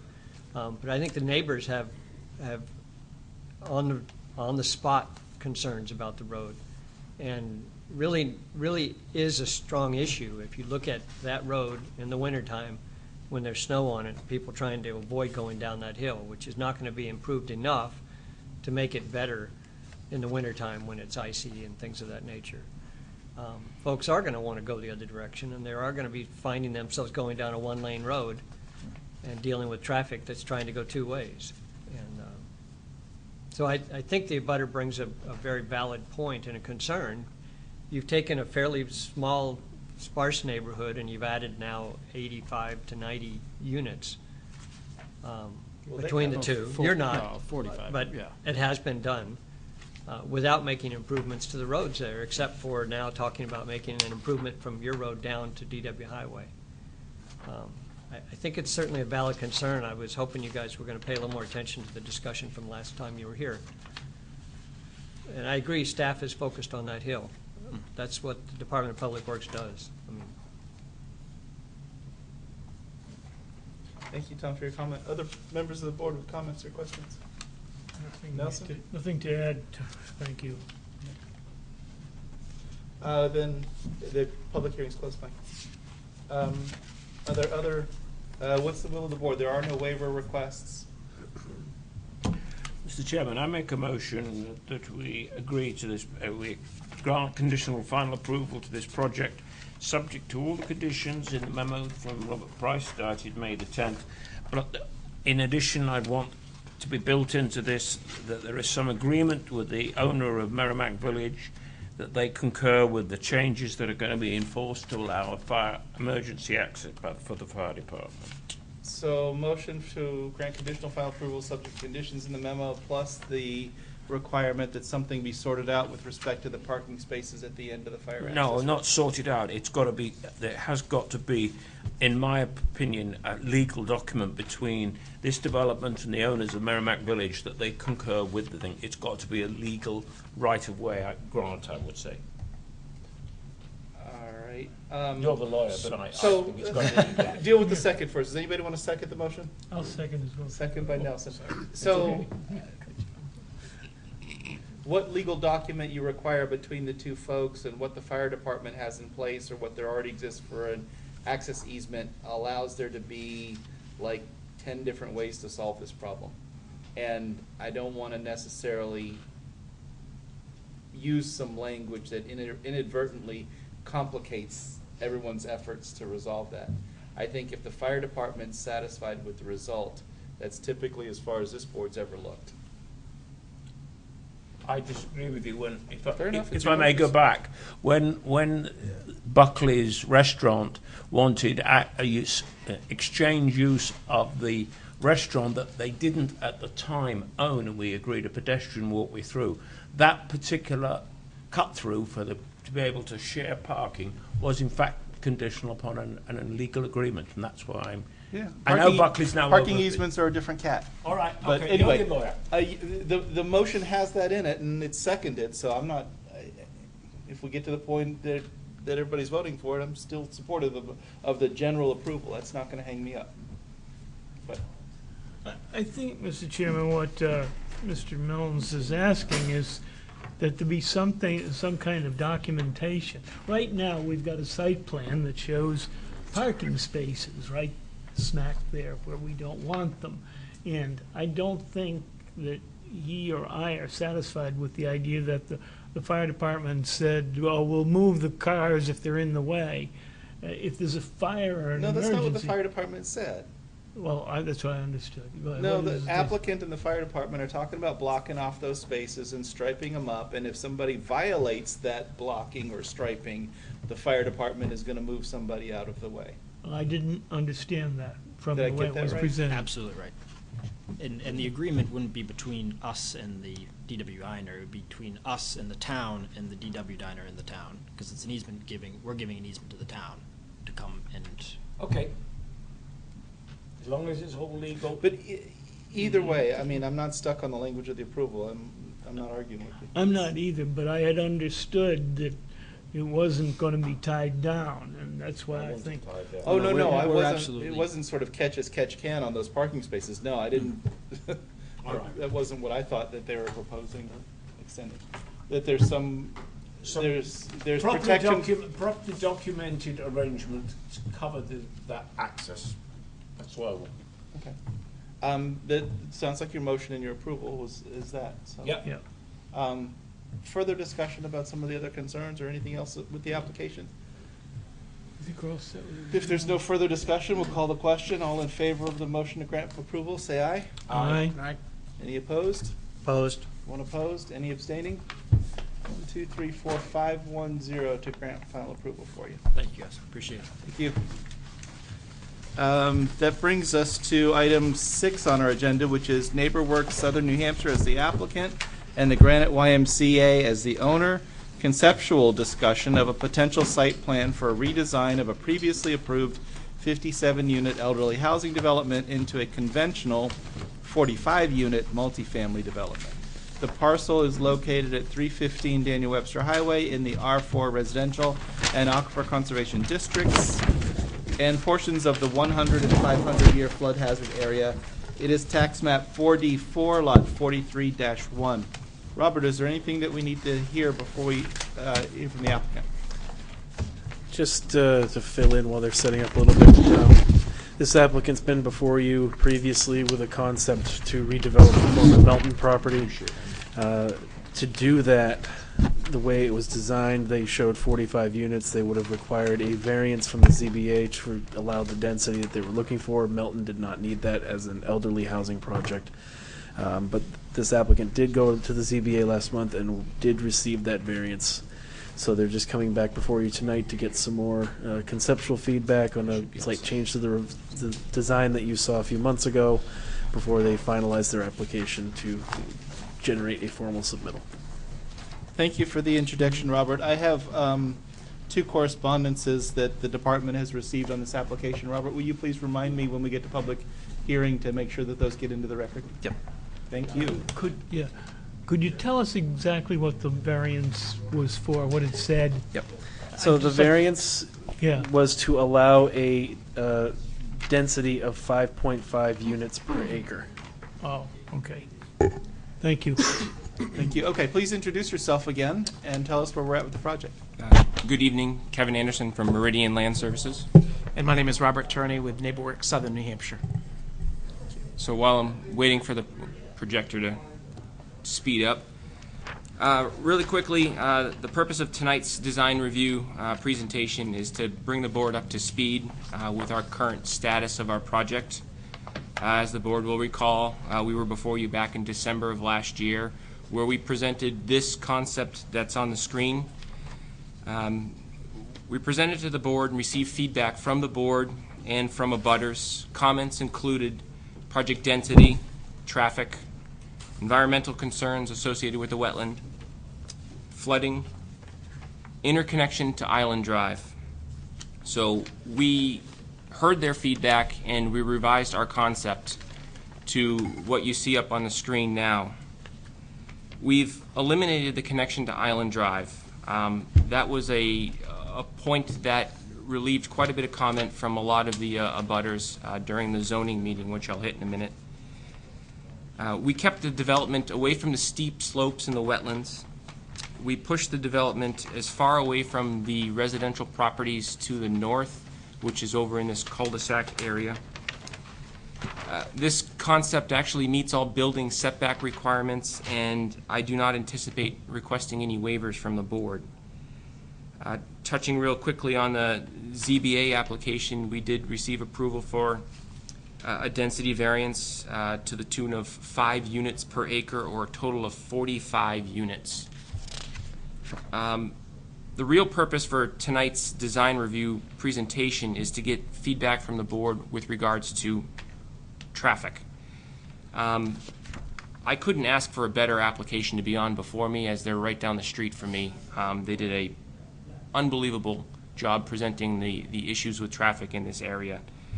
And what I did on my end is, there was a previous traffic study done for the elderly housing development, Melton Associates. That was for 61 age-restricted 55-plus units. We talk a lot about peak AM and peak PM traffic rates. I did some number crunching. I'm not a traffic engineer. Basically, the short story is that the elderly housing development had more units, but at a smaller rate. We have less units at a slightly higher rate. We actually have a reduction in peak hour traffic rates. How we morph this into a final traffic report is to be determined, but what I'd like to know from the planning board tonight is, what are you going to request from me for a traffic report? Can simple comparison statements work, or are we going to have to do elaborate analysis of intersections, turning movements, which was just presented before? I think you're going to find a similar result in that this is going to be less than the previously approved elderly housing development, and it's going to fall in line with what you just heard the previous application, in that you're going to have levels of service of D at intersections, that you're going to have wait times, but you're going to be able to turn into Daniel Webster Highway. I guess at this point I'd like to turn it over to the board to get feedback with what you're going to request for a traffic study, if a traffic study is warranted. Okay. I'll offer my own personal opinion first. I think a traffic study is warranted, and I like the detail that you heard from the previous applicant. I know that you've got a site plan that's been redeveloped, and you can try to build off of the traffic studies that had been done earlier. But there's some significant changes in the rest of the town, including the development across the way at Shaw's, that may affect that old traffic study and can be hard to build on. But most of all, I think part of what we're doing here is vetting your application in a public venue so the world can see and have those questions answered. And so having a more robust answer in the nature of what you heard from the other applicant is really helpful for the rest of the world to see, to know that this proposal is going to do or not do whatever it is that you say it's going to do or not do. Does that make sense? No, I And I know understand that adds completely. some cost to you, obviously, but Given the applications that have been before this board within the last year, you guys are experts at traffic now, and I'm not going to stand here and argue that there's going to be a reduction. I mean, you know the facts. I know what you guys are looking for. I just kind of want to hear it from you with regards to what level of a traffic report is going to be necessary. Mr. Chairman, could I concur with your view, bearing in mind that when it was done for Milton Associates, I don't know how long ago that was, it seems like forever. 2004. And secondly, because this is going to be probably more workforce housing than elderly housing, I don't think I would like to live with the Melton Associates studies done at that time. Secondly, if you're taking out the access to Island Drive, I think that changes the picture. My suggestion would be that we do want a full traffic study, and if you move quickly, you get a business card from the lady who just left. But that's We've already done that. Wrong here. She probably doesn't appreciate Oh, sorry. I do apologise. But yeah, I think we need a full traffic study taking into account the sort of people who are going to be living here. I think the trip analysis out of here is going to be much bigger. Yeah. I don't know what a full or a partial, I don't know what those various terms mean, but something like what they just did. Is, What concerned me a little bit is we were evaluating multiple intersections. Now, their development had the ability to affect those because they're interconnected. Here, we're really just looking at Angelo Drive. So I think this can be a limited traffic survey, and I think I can get the results that you're looking for.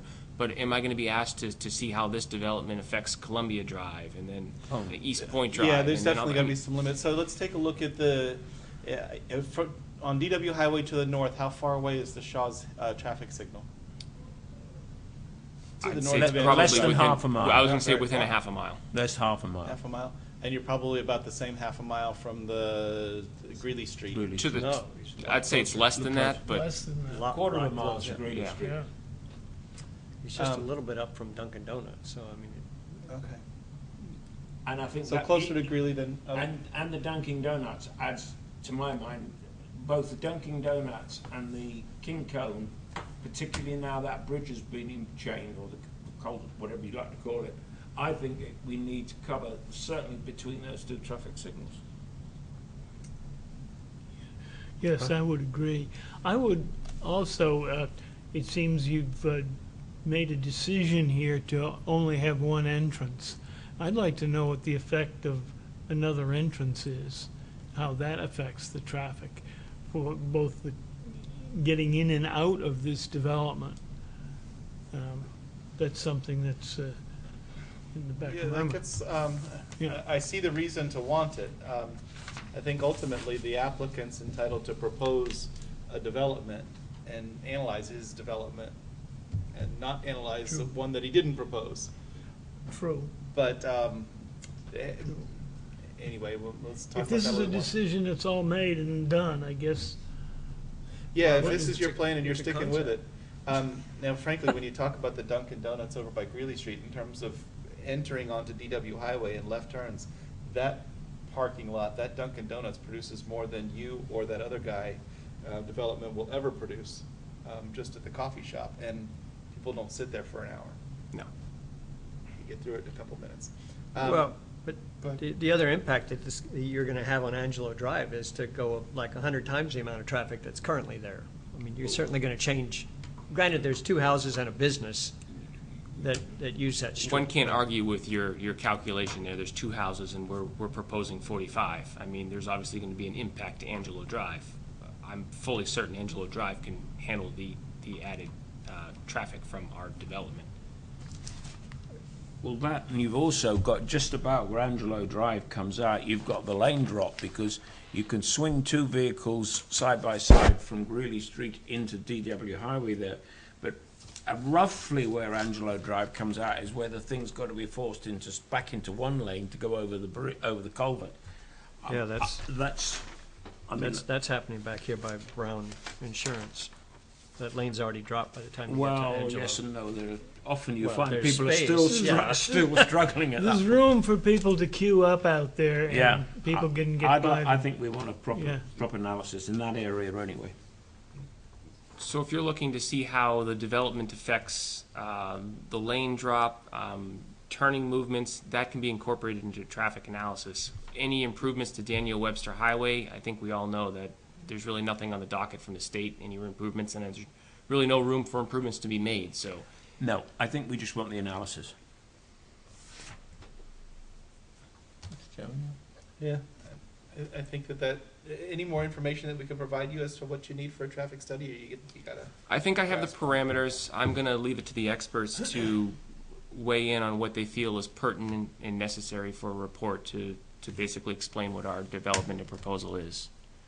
I think that the previous one that we're kind of using as the benchmark, they considered site distances and traffic speeds and things like that, and certainly the traffic speed along DW Highway matters, but I think you've got site distances all It's day actually a long very there, good so site distance here. You really don't necessarily have to dig into that particular puzzle. I don't think that you could monitor speeds on Angelo Drive today. Not in any practical way. I would suspect that their estimation of 38 miles per hour at Daniel Webster Highway, a mile and a half up, is probably the same estimate you're going to get here. I don't think that remeasuring it or retesting it is necessary. I wouldn't think.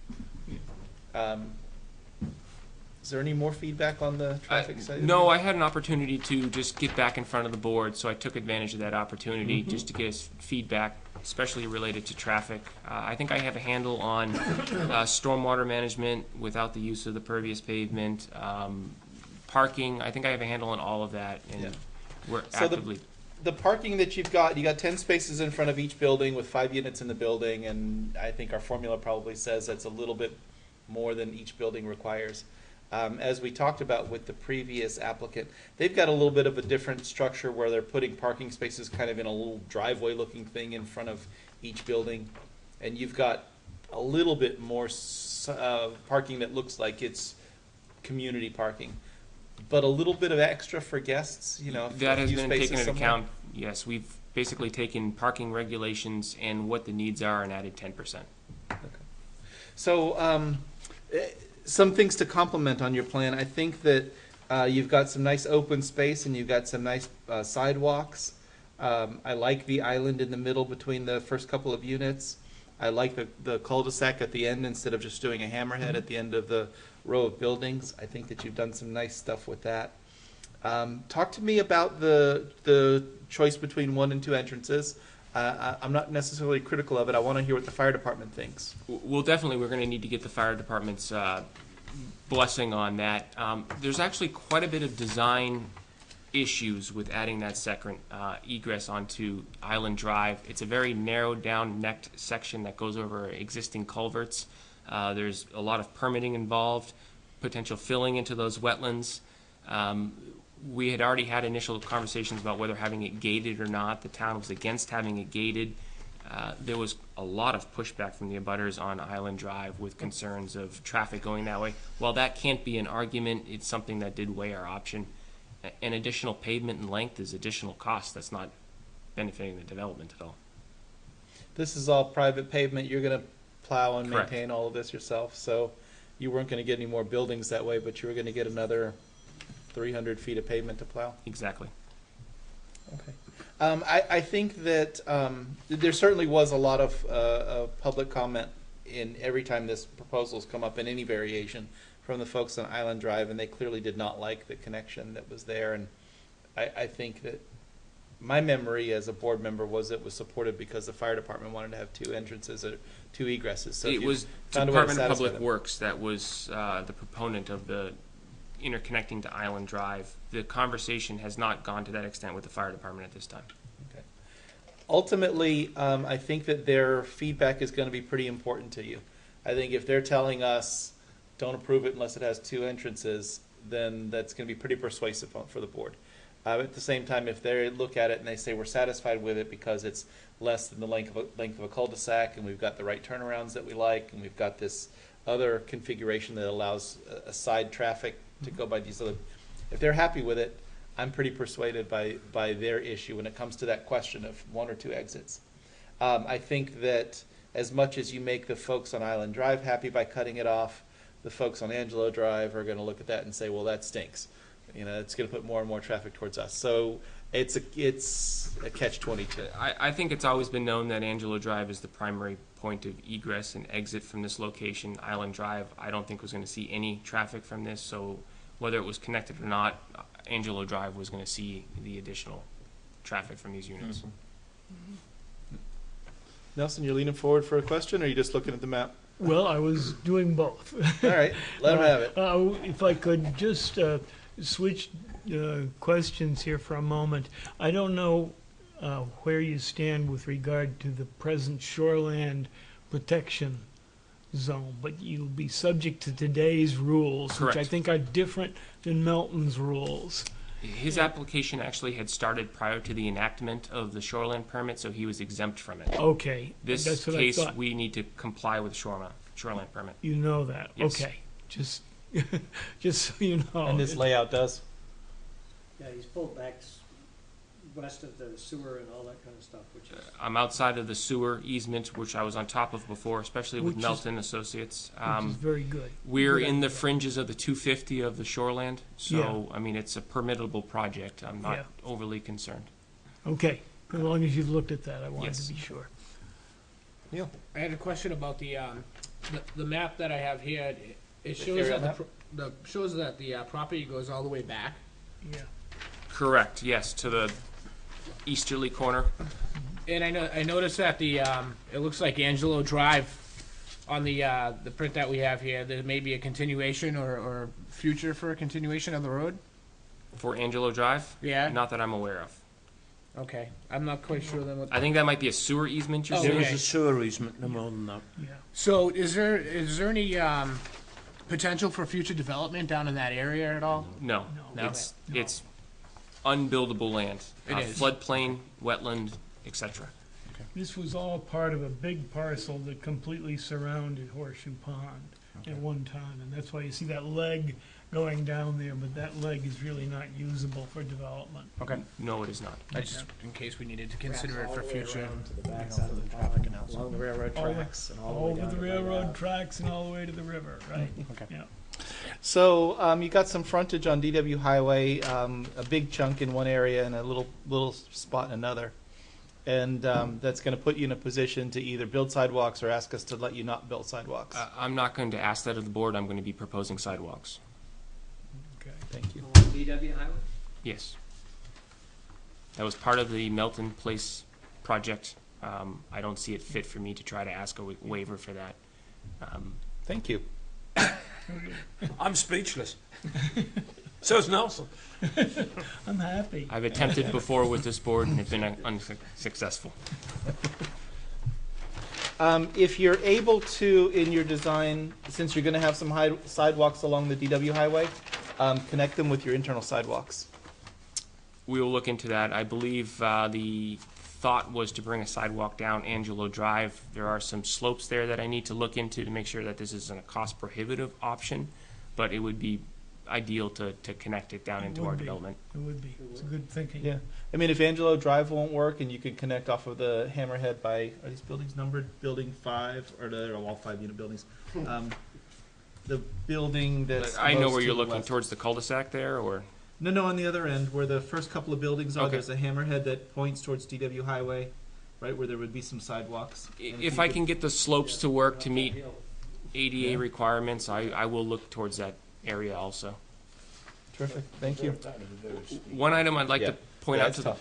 one item I'd like to point out to the board is that this is open drainage portion of Daniel Webster Highway and a portion of Daniel Webster Highway drainage flows onto this property, so we were gonna have to take that into account. So you'll see some drainage provisions provided by me. There was some pretty elaborate design as part of Melton Associates. I think that was too expensive and not the correct option, so I've already got some ideas. I'll be revising that, so you'll see those from us. Okay. Good. Good. So if it's the open drainage off DW Highway running onto the project, then the building sidewalks with curbs next to DW Highway probably isn't the design either, because that'll make that a closed. No, I'm looking for a 5-foot strip with a 5-foot sidewalk, away from Daniel Webster Highway. Raised curb, you're just collecting the water. Now I'm adding structures in Daniel Webster Highway, which is adding maintenance costs, et cetera, et cetera. Yeah. Mm-hmm. I'm with you 100%. Okay. Okay. Yeah, is there more information that you need from us in terms of the design? No, it was mostly about traffic and to what level of an analysis was going to be necessary. I think that's pretty clear at this point, but I had the opportunity to show you my design to date. We are currently under design for this. It's actively being pursued, so you'll be seeing an application very soon. Okay, very good. Thank you. I think that you've done good work with what you've done with the project and the parcel, and switching from elderly to multifamily traditional is a jump that you guys have managed pretty well by getting the number of units down. And if your traffic study says that that's really close to being the same number of trip hours, I think you've accomplished a lot. Okay. Thank you. Let me not forget to have a public hearing just to see if anybody wants to weigh in, but also because I've got to at least accommodate a couple of these written requests that we've got. Okay. So are there any members of the public who wish to weigh in? Please come forward. Hi. My name is Jean. I live at 1 Willow Lane. Hi, Jean. And, Please use the microphone. Yeah, step up to that really close if you can. It was on. It's on. Yeah. I live at 1 Willow Lane, and it's all great and good that the majority of the people are happy because you're not down at the other end there. But unfortunately, there's only us, 1 in 3, and we're not a great big number, but while you're in the development stage, I think you better think of another way out, because your traffic studies, whether, no offense, but you can get 2 experts to say the exact same opposite. So I don't think that if there's a traffic study that's needed, we should just not do it at all. Come out somewhere else. Willow Lane, you're going to have sidewalks to come up to what? DW Highway? We're going to have people trying to cross over to Dunkin' Donuts. And that's 4 lanes of traffic. Believe me, my boyfriend's tried it. And yeah, you can do it sometimes, but it's dangerous. So, all right, sidewalks, great. We may use them, sure. But development, I know I'm one person, two houses, no big deal. But I want to go on record to say I think it stinks. I think that we shouldn't be taking the brunt of this whole project. I never did. And I think that now you're here, I heard him say that you have opened space to get onto DW Highway. I say that you use your property to go out that way, and that way I'm Angela Lane, Brown and Brown, and the Island Drive people aren't affected at all. You still have your project, you still have the parking all the way over here, you still have everything you want, and that's all I have to say. Thank you for your comments. Can you sign the book, madam, please? Just so we know you've got a record. So, in addition to the public comment we just received, I've got 2 correspondences which will be entered into the record. One of them is pretty short, so I'll read it. The other one I'm going to summarize because it's longer. The first one is from a Mike Ross, and he says, I am the owner of 309 DW Highway. I cannot attend the meeting tonight, but would like to share my thoughts. Can you read this tonight and have on record? I am concerned about the entrance and exit into the new development. If you are exiting Angelo Lane, it is dangerous if you are turning left, and I think a stoplight should be put up. If more cars are coming in and out, this only makes this exit even more dangerous. Thanks, Mike Ross, and he provides his contact information for the board. The second correspondence is addressed to me as well. It's from Eric Cook of 1 Willow Lane. It's dated 5/15/2018. And I'll summarize this one. I'm writing you for the record if I can't make the meeting. To summarize that, he comments on the big change between being a 55 and over versus a traditional subdivision or development, and that the traffic studies were out of date from the previous approvals, that there were 2 entrants in the old approval, and this one only has 1, which he objects to. He disagrees with the zoning board's approval of 5.5 units per acre. The no rules for the owner or occupancy. Anybody could rent the properties, and it isn't necessarily going to be owner occupied, and he's questioning whether there will be Section 8 occupancy. He comments on some feelings that Reverend Wright's wishes for the property are not being honored, and generally is opposed to the plan and believes it's the wrong development for the site. And the details of this correspondence will be in the record. Robert, do you have these already, or do you need these? You've got those. Okay. So that's all that I have for the written comments. There are no other people in the room who might offer public testimony. And so with that, I'll close the public hearing. You're free to comment or respond to the comments from the public if you wish to. However, in a design phase, in a kind of a hearing that we're in, it may be too preliminary to try to answer or respond to some of those things. I think at this time I've taken the notes down. I'll get a copy of these correspondence. We'll review them thoroughly and take into consideration their comments. Okay, thank you. I think that they're not necessarily unexpected, that they're focused on the additional traffic in the areas where the people that are writing the things are located and present, which is expected. Anything else that you need from us? No, I think it's been very Anything helpful. else that the board would like to offer to the applicant while they're before us? I always appreciate people that come in for conceptual designs. I think it helps to head off and build a good plan for the future when we get to something that's actually submitted. So I thank you for doing that. Thank you for following it. People don't have to. It's a choice, but I think in this case it's a good choice. All right. Thank you very much. Thank you. Have a good evening. Somewhere in this stack of stuff, I've got an agenda. Can I show you the, give you mine? Oh, you got Got this one? Okay, that brings us to discussion and possible action regarding other items of concern. Does anyone have any discussion items? Nelson. Mr. Chairman, did you want to just mention to the board that we considered talking about the sidewalk data from the April 10th, and we've postponed that, or you've postponed Sure. that? And just tell them where you plan to go with that. Okay. So this is a follow-up to a little bit of the discussion we had last time.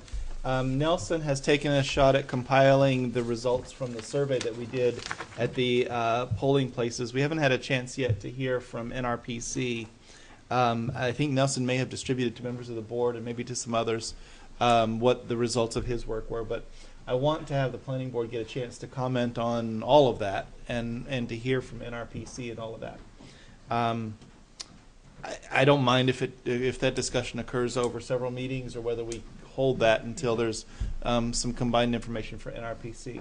One thing that kind of overlies all of that is at the annual meeting for the planning board with the town council last week, the councilors were interested in the information because they've got a retreat coming up, next week or something? 25th, yeah. Might discuss or consider it. So, we will be. So having a chance to provide them with some information for what the planning board thinks and Nelson's data is what I promised that we would do for them. So let's have a bit of a conversation about the results. I don't have your tally with me. Do you happen to have it? I can find it by email if we... No, I can send it by email, but I didn't bring copies tonight for everybody. Did you distribute it already? Pardon? Did you distribute it to us already? I gave it to Eileen and asked her to distribute it to you for your offsite. Well, for the offsite, right. Yeah, and so... But you haven't sent it out to the planning board per se. The planning board I did send it to. Oh, okay. I thought I sent it to. You might have, I'm just not remembering seeing it. But Bob thinks he saw it. I believe we got it, yeah. I certainly had it, but did not disclose it at the request of the chairman to the... I wanted to have the planning board have a chance to discuss it, and so we're here, but let me find the thing and we can kind of discuss what the results of the tabulation was. So looking at the tabulation, April 10 voter suggestions for town sidewalks. Do you believe sidewalks and/or bike lanes should be constructed along DW Highway? That was 195 people indicated that. Sidewalks and bike lanes are not important and should not be considered along DW Highway. 23 people thought that. And no response to either question was 21 people. Later on, I think, is kind of the more interesting meat for some discussion is to help us prioritize sidewalk construction, please indicate 3 segments of Route 3 sidewalk that you feel should be constructed first. And these were selections based on some suggestions made in the survey. The board helped put together that questionnaire. You remember it? Yeah. So the most popular among all of those, 132 votes for town hall to the post office. I'm rearranging them in order of how many votes they had. 117 for town hall to Merrimack Commons, which is where Tractor Supply is. 109 votes for Watson Park to Twin Bridge Park.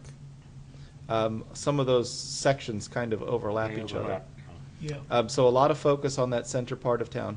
All 3 of those were over 100 votes. The next highest is 69 votes for Reed's Ferry Village to the post office.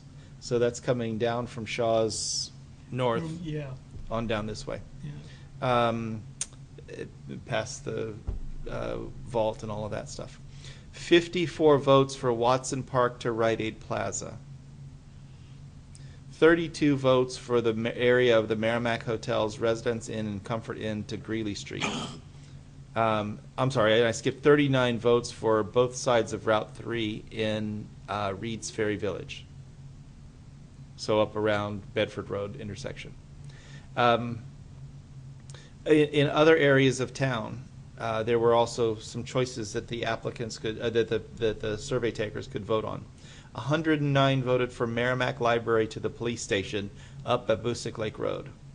93 from Merrimack High School to Babusick Lake Road along O'Gara Drive.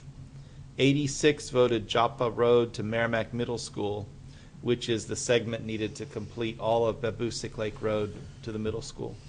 20 people, Manchester Street's missing link. 49 people, Continental Boulevard, short section between 11 and BAE. Then we get to where people were asked or allowed to comment and write in whatever they thought. So there's 62 comments and suggestions received, handwritten on the questionnaires, and Nelson summarized those. Where several apparently similar suggestions were received, Nelson took the liberty of combining them and indicating the number of suggestions made to that effect. So additional town roads for sidewalk consideration. Natticook Road, 9 suggestions. Some for Wasserman Park to Veterans Park, some for Amherst Road to Wasserman Park. Turkey Hill Road, 7 suggestions. Amherst Road, 6 suggestions. Some near the Park Horse Hill to Bridge, which is Severance Bridge, 1 Burger King to Trudowski Field. Peasley Road had 5 suggestions. Babusick Lake Road, 5 suggestions, 1 for the middle school to Marty and Mitchell. Must be my wife's survey. That was you. It's got to be my wife's survey. McQuestion is 2 suggestions. Meeting House Road, 2 suggestions. Route 3 to Reed's Ferry School, 2 suggestions. 1 suggestion each for Tinker Road, Camp Sargent Road, Severance Bridge Road, Thornton Road West, vicinity of Thornton's Ferry School, BAE Fidelity Jogging Trails. Other suggestions that were written in is need better bike lanes on Route 3, better bike shoulder on town roads, encourage biking for environment and health, Wilson Hill lacks safe bike lanes. General notes of thanks, support and encouragement, 14. General negative notes, 4. A total of 3,010 people voted in the election, and that ended up with, 239 people of those filled out the survey. Yeah. I can repeat any of that. I know that somebody rattling off numbers doesn't really sort of register through or think through. I don't know if we've got any copies of that. There's certainly, I can forward this email to the planning board, I think. So that everybody's got it again. A lot of focus on these suggestions for things close to the town center and going north and south from Babusick Lake Road to fill whatever gaps there are. And some of those things, there are the TAP project grants that are already kind of working on those areas. Those seem to be the highest and most popular areas that people were filling in. Other thoughts? People want to comment, or? Well, my takeaway from it was I was just pleased to see the number of people that spoke positively about sidewalks. In general, you know, that first question we asked along Route 3, we were really surveying for Route 3 and not the whole town. And the number of people who thought it was worth doing or something we should do versus those who said it was negative, who were negative about it. So I was encouraged by that to keep going.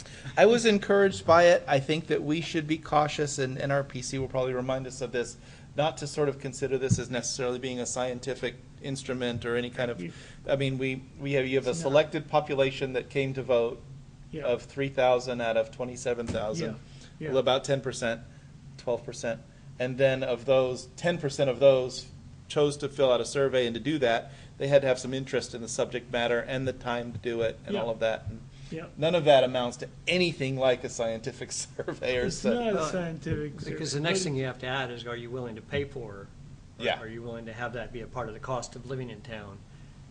If we talk about adding machinery to maintain the sidewalks and adding hours onto PWD department staff to run those machines, it becomes a different question when it starts focusing not necessarily on the feasibility of walking down the street, but maintaining that, building it and maintaining it, or another issue that we have to consider. I think that's a great question for a future survey, and perhaps to phrase it in terms of, if it costs 5 cents per thousand on your tax rate to have these sidewalks, are you okay with that? Or 10 cents or 2 cents? Or, I mean, it's probably more like 1 or 2 cents, but it's something. The trouble with doing that, and I'm not against it, is the fact that, of course, you're going to get those who live near these places we're going to do it will probably be more enthusiastic, because they mean that they're going to get something and everybody else is going to pay for it. Whereas those, if you like just picking South Fire Station where I live, they're going to see nothing of it. Yeah, we're still going to be paying for it. I think it's a dangerous precedent to start that sort of approach, personally, but I understand why you want to do it. And I well, understand ultimately, the what town John's council's got to, if these things get funded to get built, that's the decision that they're making, is, is this what the town wants? And are they not only want, but willing to pay for? And they don't get to tax only the people who are going to use it. They got to tax everybody.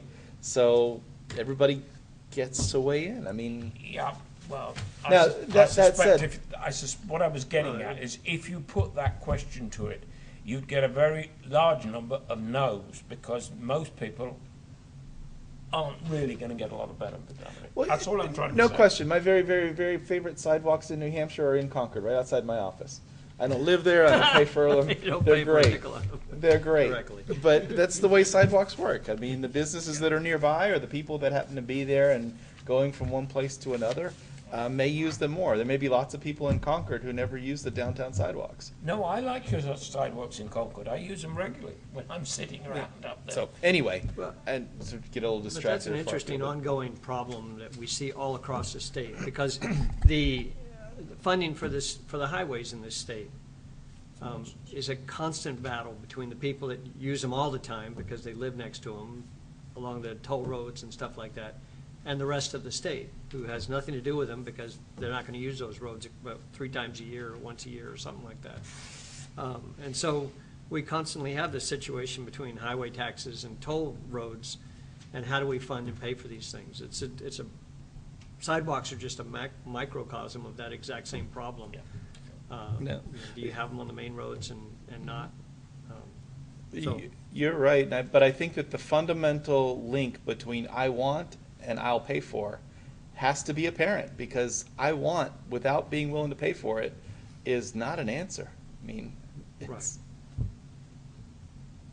I mean, people want trash pickup on the side of the road, but they don't want to pay for it. We've seen that time and time again in this town.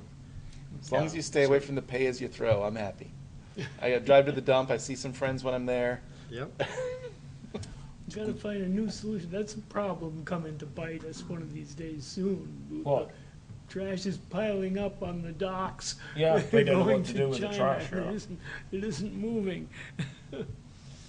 Although I don't know if you saw that, there's some company that just invented a self-disposing bottle for bottled water. I just tell you that somebody's developed it. It will degrade. I went by, I don't know, sort of getting far afield of our sidewalk discussion.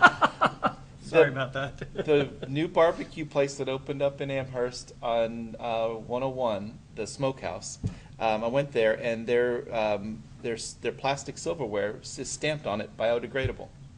So, making that jump. Anyway, back to this. So we have a chance to kind of talk a little bit more about the details of this, but I want to find out from the board whether there's any desire to convey a message to the town council as they set off on their retreat. And maybe there isn't one because it's such preliminary data and it requires a bunch of more things before you round them up, but maybe there is something here. And looking at the number of people that support things close to the town center, that's certainly a message. There seems to be a focus to say, Yeah. keep a network of sidewalks that go somewhere in the middle of town and work on that over, even though there's 4 or 5 people that live on each one of the kind of outskirts roads, there's 100 people that support the stuff in town. Yep. And I think it's clear that they're saying they want to have a continuous network, starting from the center of town and working its way out. Yes. Yeah. Which I think all of us kind of believe is appropriate and reasonable to do. So that's about all I can read into that at the moment with just a cursory glance. But it's kind of all I read into it as well from that bit, I think. Yeah. So anyway. But you're going to invite NRPC to discuss it with us, I take it? Oh, yes, NRPC has these results, and I don't know how much of a statistical analysis is possible with a limited number of questions like that, but they're going to take a look at that, and there may be some suggestions. One of the things that may be one of our feedbacks is if we believe that this is kind of a limited data set because of the people who come and vote, where do we go to get some more data? Or do we think we need some more data? Or how do we try to figure out, do we have a balance of opinions, or that they're all sort of represented? Or do we just say that we don't have a tool that's ever going to get us a scientific instrument? I don't know how you're ever going to get. May I just ask, are we allowed to, can a question be attached to the census, which I think is due in 2020? No, If there's a way to put local questions on the federal census, I am not aware of it. you can't do that. You can't. I just asked the question because they do it elsewhere. Let's leave it like that. Okay. When you do a census in England, there's a local supplementary census attached. That's why I raised it. Anyway, let's set that aside. So, do we think that we need more information and more data? I know that the survey's online. There probably haven't been a whole lot of people responded online, if any. Robert, are you aware of any? No. Certainly there hasn't been anyone saying, hey, we got these 3, add them to the others. Yeah. But it is there online. Are you guys satisfied with this as a data collection exercise? We've had public meetings in the past, not hearings of the planning board, where we've had a night where people can come and comment to us about master plan type stuff back in master plan days. Well, yeah, the people made up the master plan in the first place, that's where it came from. That was a smaller crowd than 239 by a long shot. Yeah, but supposedly they were representative of cross-section, but that's aside. I don't think we can glean a lot more from surveys. Remember, our objective here was to get to a master plan for Route 3 that would satisfy Department of Transportation so that we could get some sidewalk built on their sections of Route 3. That was how we started down this path. Which is south of Greeley and north of Bedford Road, right? That's correct. Yeah. So I agree with all of that, and I think that we'll have to hear from NRPC what they think, because they're kind of coaching us through this effort. But we may have the right information to start to figure out what a sidewalk plan, pedestrian plan looks like. We didn't talk much at all about bikes, and bikes are mentioned a little bit in the survey and certainly in some of the responses. And I think that there's certain constraints along DW Highway where you just narrow pinch points and things. But one of the things that hits my mind when I think about biking up Daniel Webster Highway is you start out on a section that's got some wide shoulder and some broad access, and you think, okay, I'm cruising along, and if you're not paying attention, all of a sudden in a blink, it's gone, and there's no width, and there's no shoulder, and there's no nothing, and you're in the lane. You're in the white stripe. That's all there is. And those 6 inches, right? Those really abrupt changes from one to another, I think, are worse than having nothing at all, kind of, because it almost entices you or invites you to get out there and give it a shot, because you see some sections. You know, if you start at Greeley Street and go north, there's a lot of wide shoulders up in there till about There is. Shaw's. Yeah, there is. And then when you get up near the bowling alley on the north side of town, there's a bunch of shoulders on the side over there. Yeah. But, you know, obviously by the post office and by the bridge with no name, it's narrow. Yeah. And if Bridge with no name? the one by Pinenberg's, whatever that thing's called. Babusick Brook Bridge. The one by the MYA, the one they're It going can't to be be Babusick changing. Brook Bridge because there's 13 of those. Well, that, in theory, when it gets rebuilt, will have a sidewalk, I believe, but not necessarily a bike lane. Not necessarily. Anyway, I think that I've heard from other towns that they've when it's time to, in the routine effort of repaving certain areas of roads, if you're able to trim a little bit out of the travel lanes and make a little room on the side for bike lanes, they're able to do that without more pavement, just by dividing the pavement up a little bit better. Yes. And we always talk about 12-foot travel lanes. I don't think that we've got very many roads that actually have 12-foot travel lanes. I think the Turnpike does. I think there, even on DW Highway, there are 11 or maybe even some 10-foot travel lanes. I think they're that narrow. I don't know. I'm kind of. Yeah. I'm looking at the dimensions of a vehicle, and you look at a car, a pickup truck. They're usually 6.5, 7 feet wide, and you're looking at what's left of the roadway there, and I'm not seeing another 5 feet. So, anyway. But it's split on both sides, right? Well, So add those 2.5 two things feet together. either You know. side. Anyway, I certainly didn't measure it out with a ruler. Maybe it's a visual perception thing.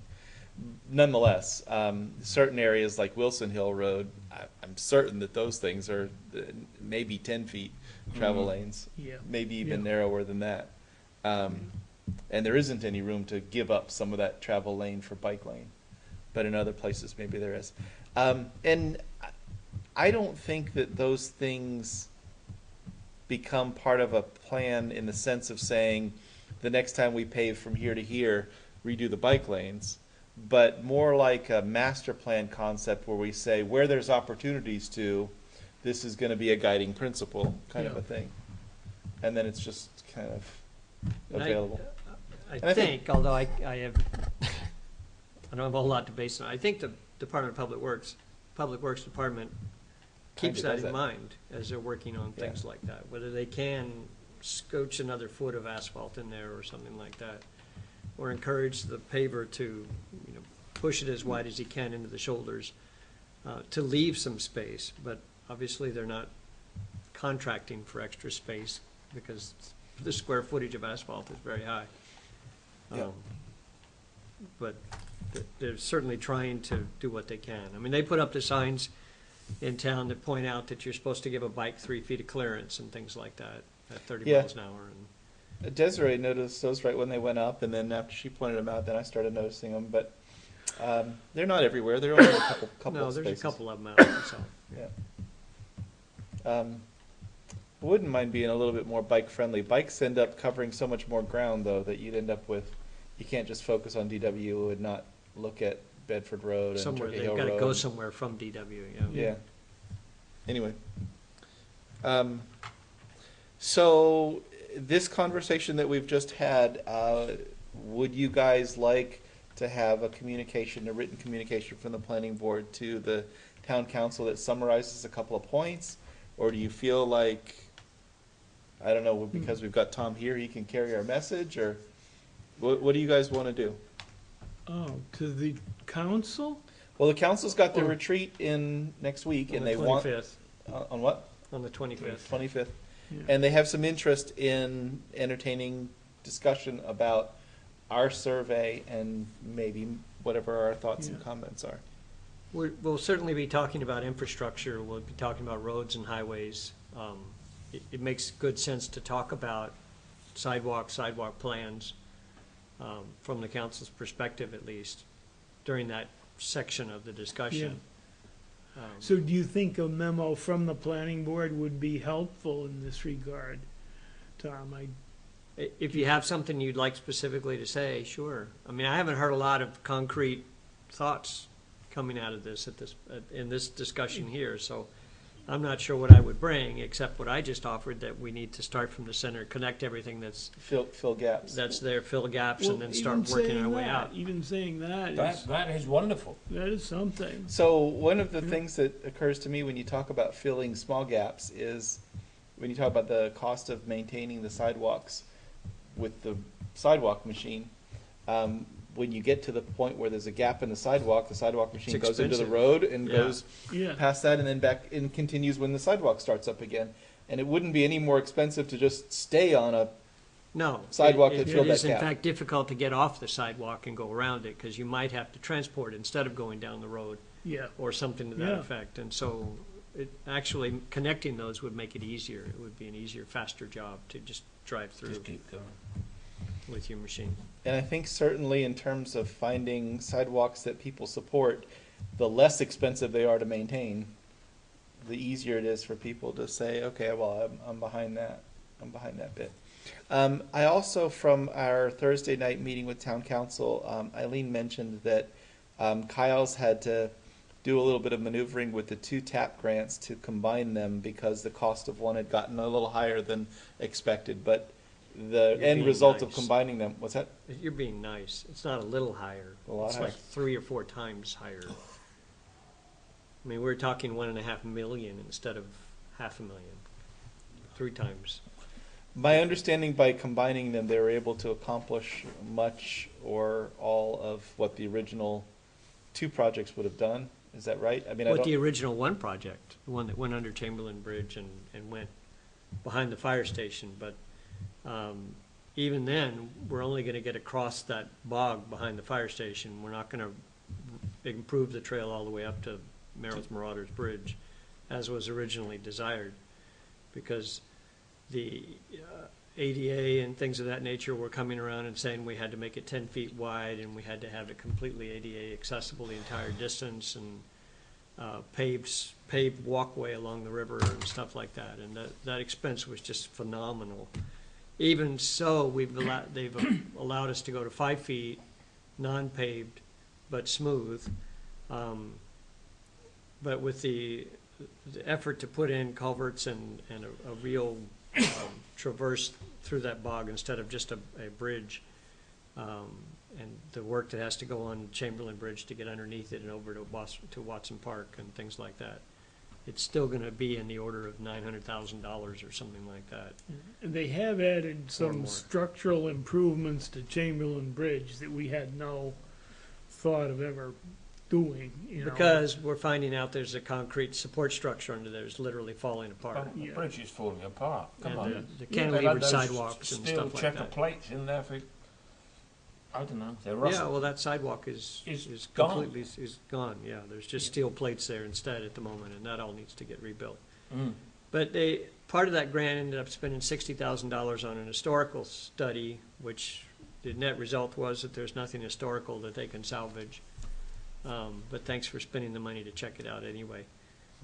What is considered to be historical there, they're going to fill in and build the sidewalks on rather than take it out, because I was told to my question that they would rather have it there, even buried with dirt and gravel, than to remove it, because it's still historical even if you can't see it. These are concrete pens that were Concrete built in the bins or pens 20s, or you whatever, know, yeah. that were part of the water control when they were running. Sounds hysterical rather than historical. Yeah, that too.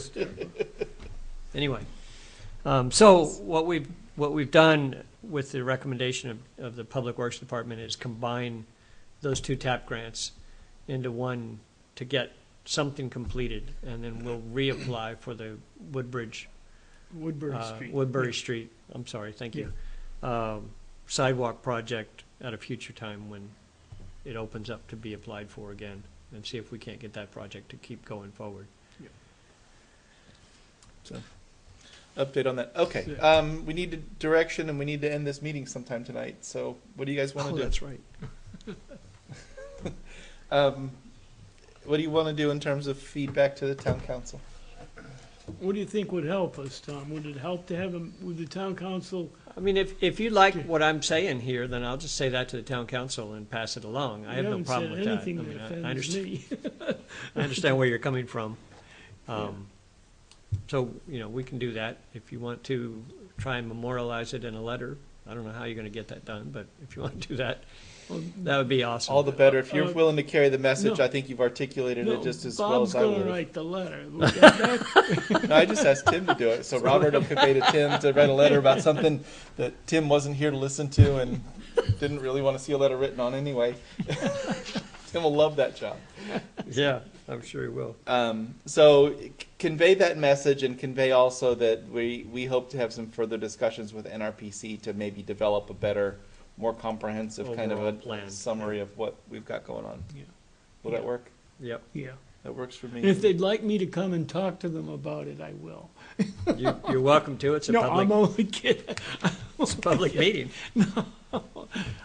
Is your offsite public? I thought your offsite. Oh yeah, it's all of our meetings are public unless they're specifically non-public. Yeah, unless you've got a legal reason not to make them public, you don't have a choice. Are there any other items of concern anyone would like to discuss? At Buckley's. Okay, so let's wrap that up. That brings us to the All day approval of Friday. the minutes of our May 1, 2018 meeting, which are I'm going to abstain short. on these. I was not present. page and a half. Mr. Chairman, I didn't get the minutes. Certainly, I don't want to read them out. I'm just not going to vote. No, they weren't. I checked. Nobody else will make a motion. Has anybody got a motion to approve the minutes of May 1? I wasn't there, so I can't. Moved by Tom Were you there? to approve the minutes. Is there a second? Second by Neil. Any discussion? All in favor say aye. Aye. Any opposed? Any abstaining? Abstaining. 1, 2, 3 abstaining. So 3 yeses, no nos, and 3 abstains. Alistair, Dan, and Nelson Abstaining. abstaining. Why is Alice? Oh, because you didn't read Because I didn't get the minutes to read. I mean, I'm sure they're perfect, but I just didn't read them. All right, that concludes our business for the night. Mr. And Chairman, I make a motion that we adjourn. is there a second? Second by Neil. All in favor, say aye. Good. Any opposed? Any abstaining? 600. We're adjourned. Thank you very much, everyone. Don't forget to turn your microphones off.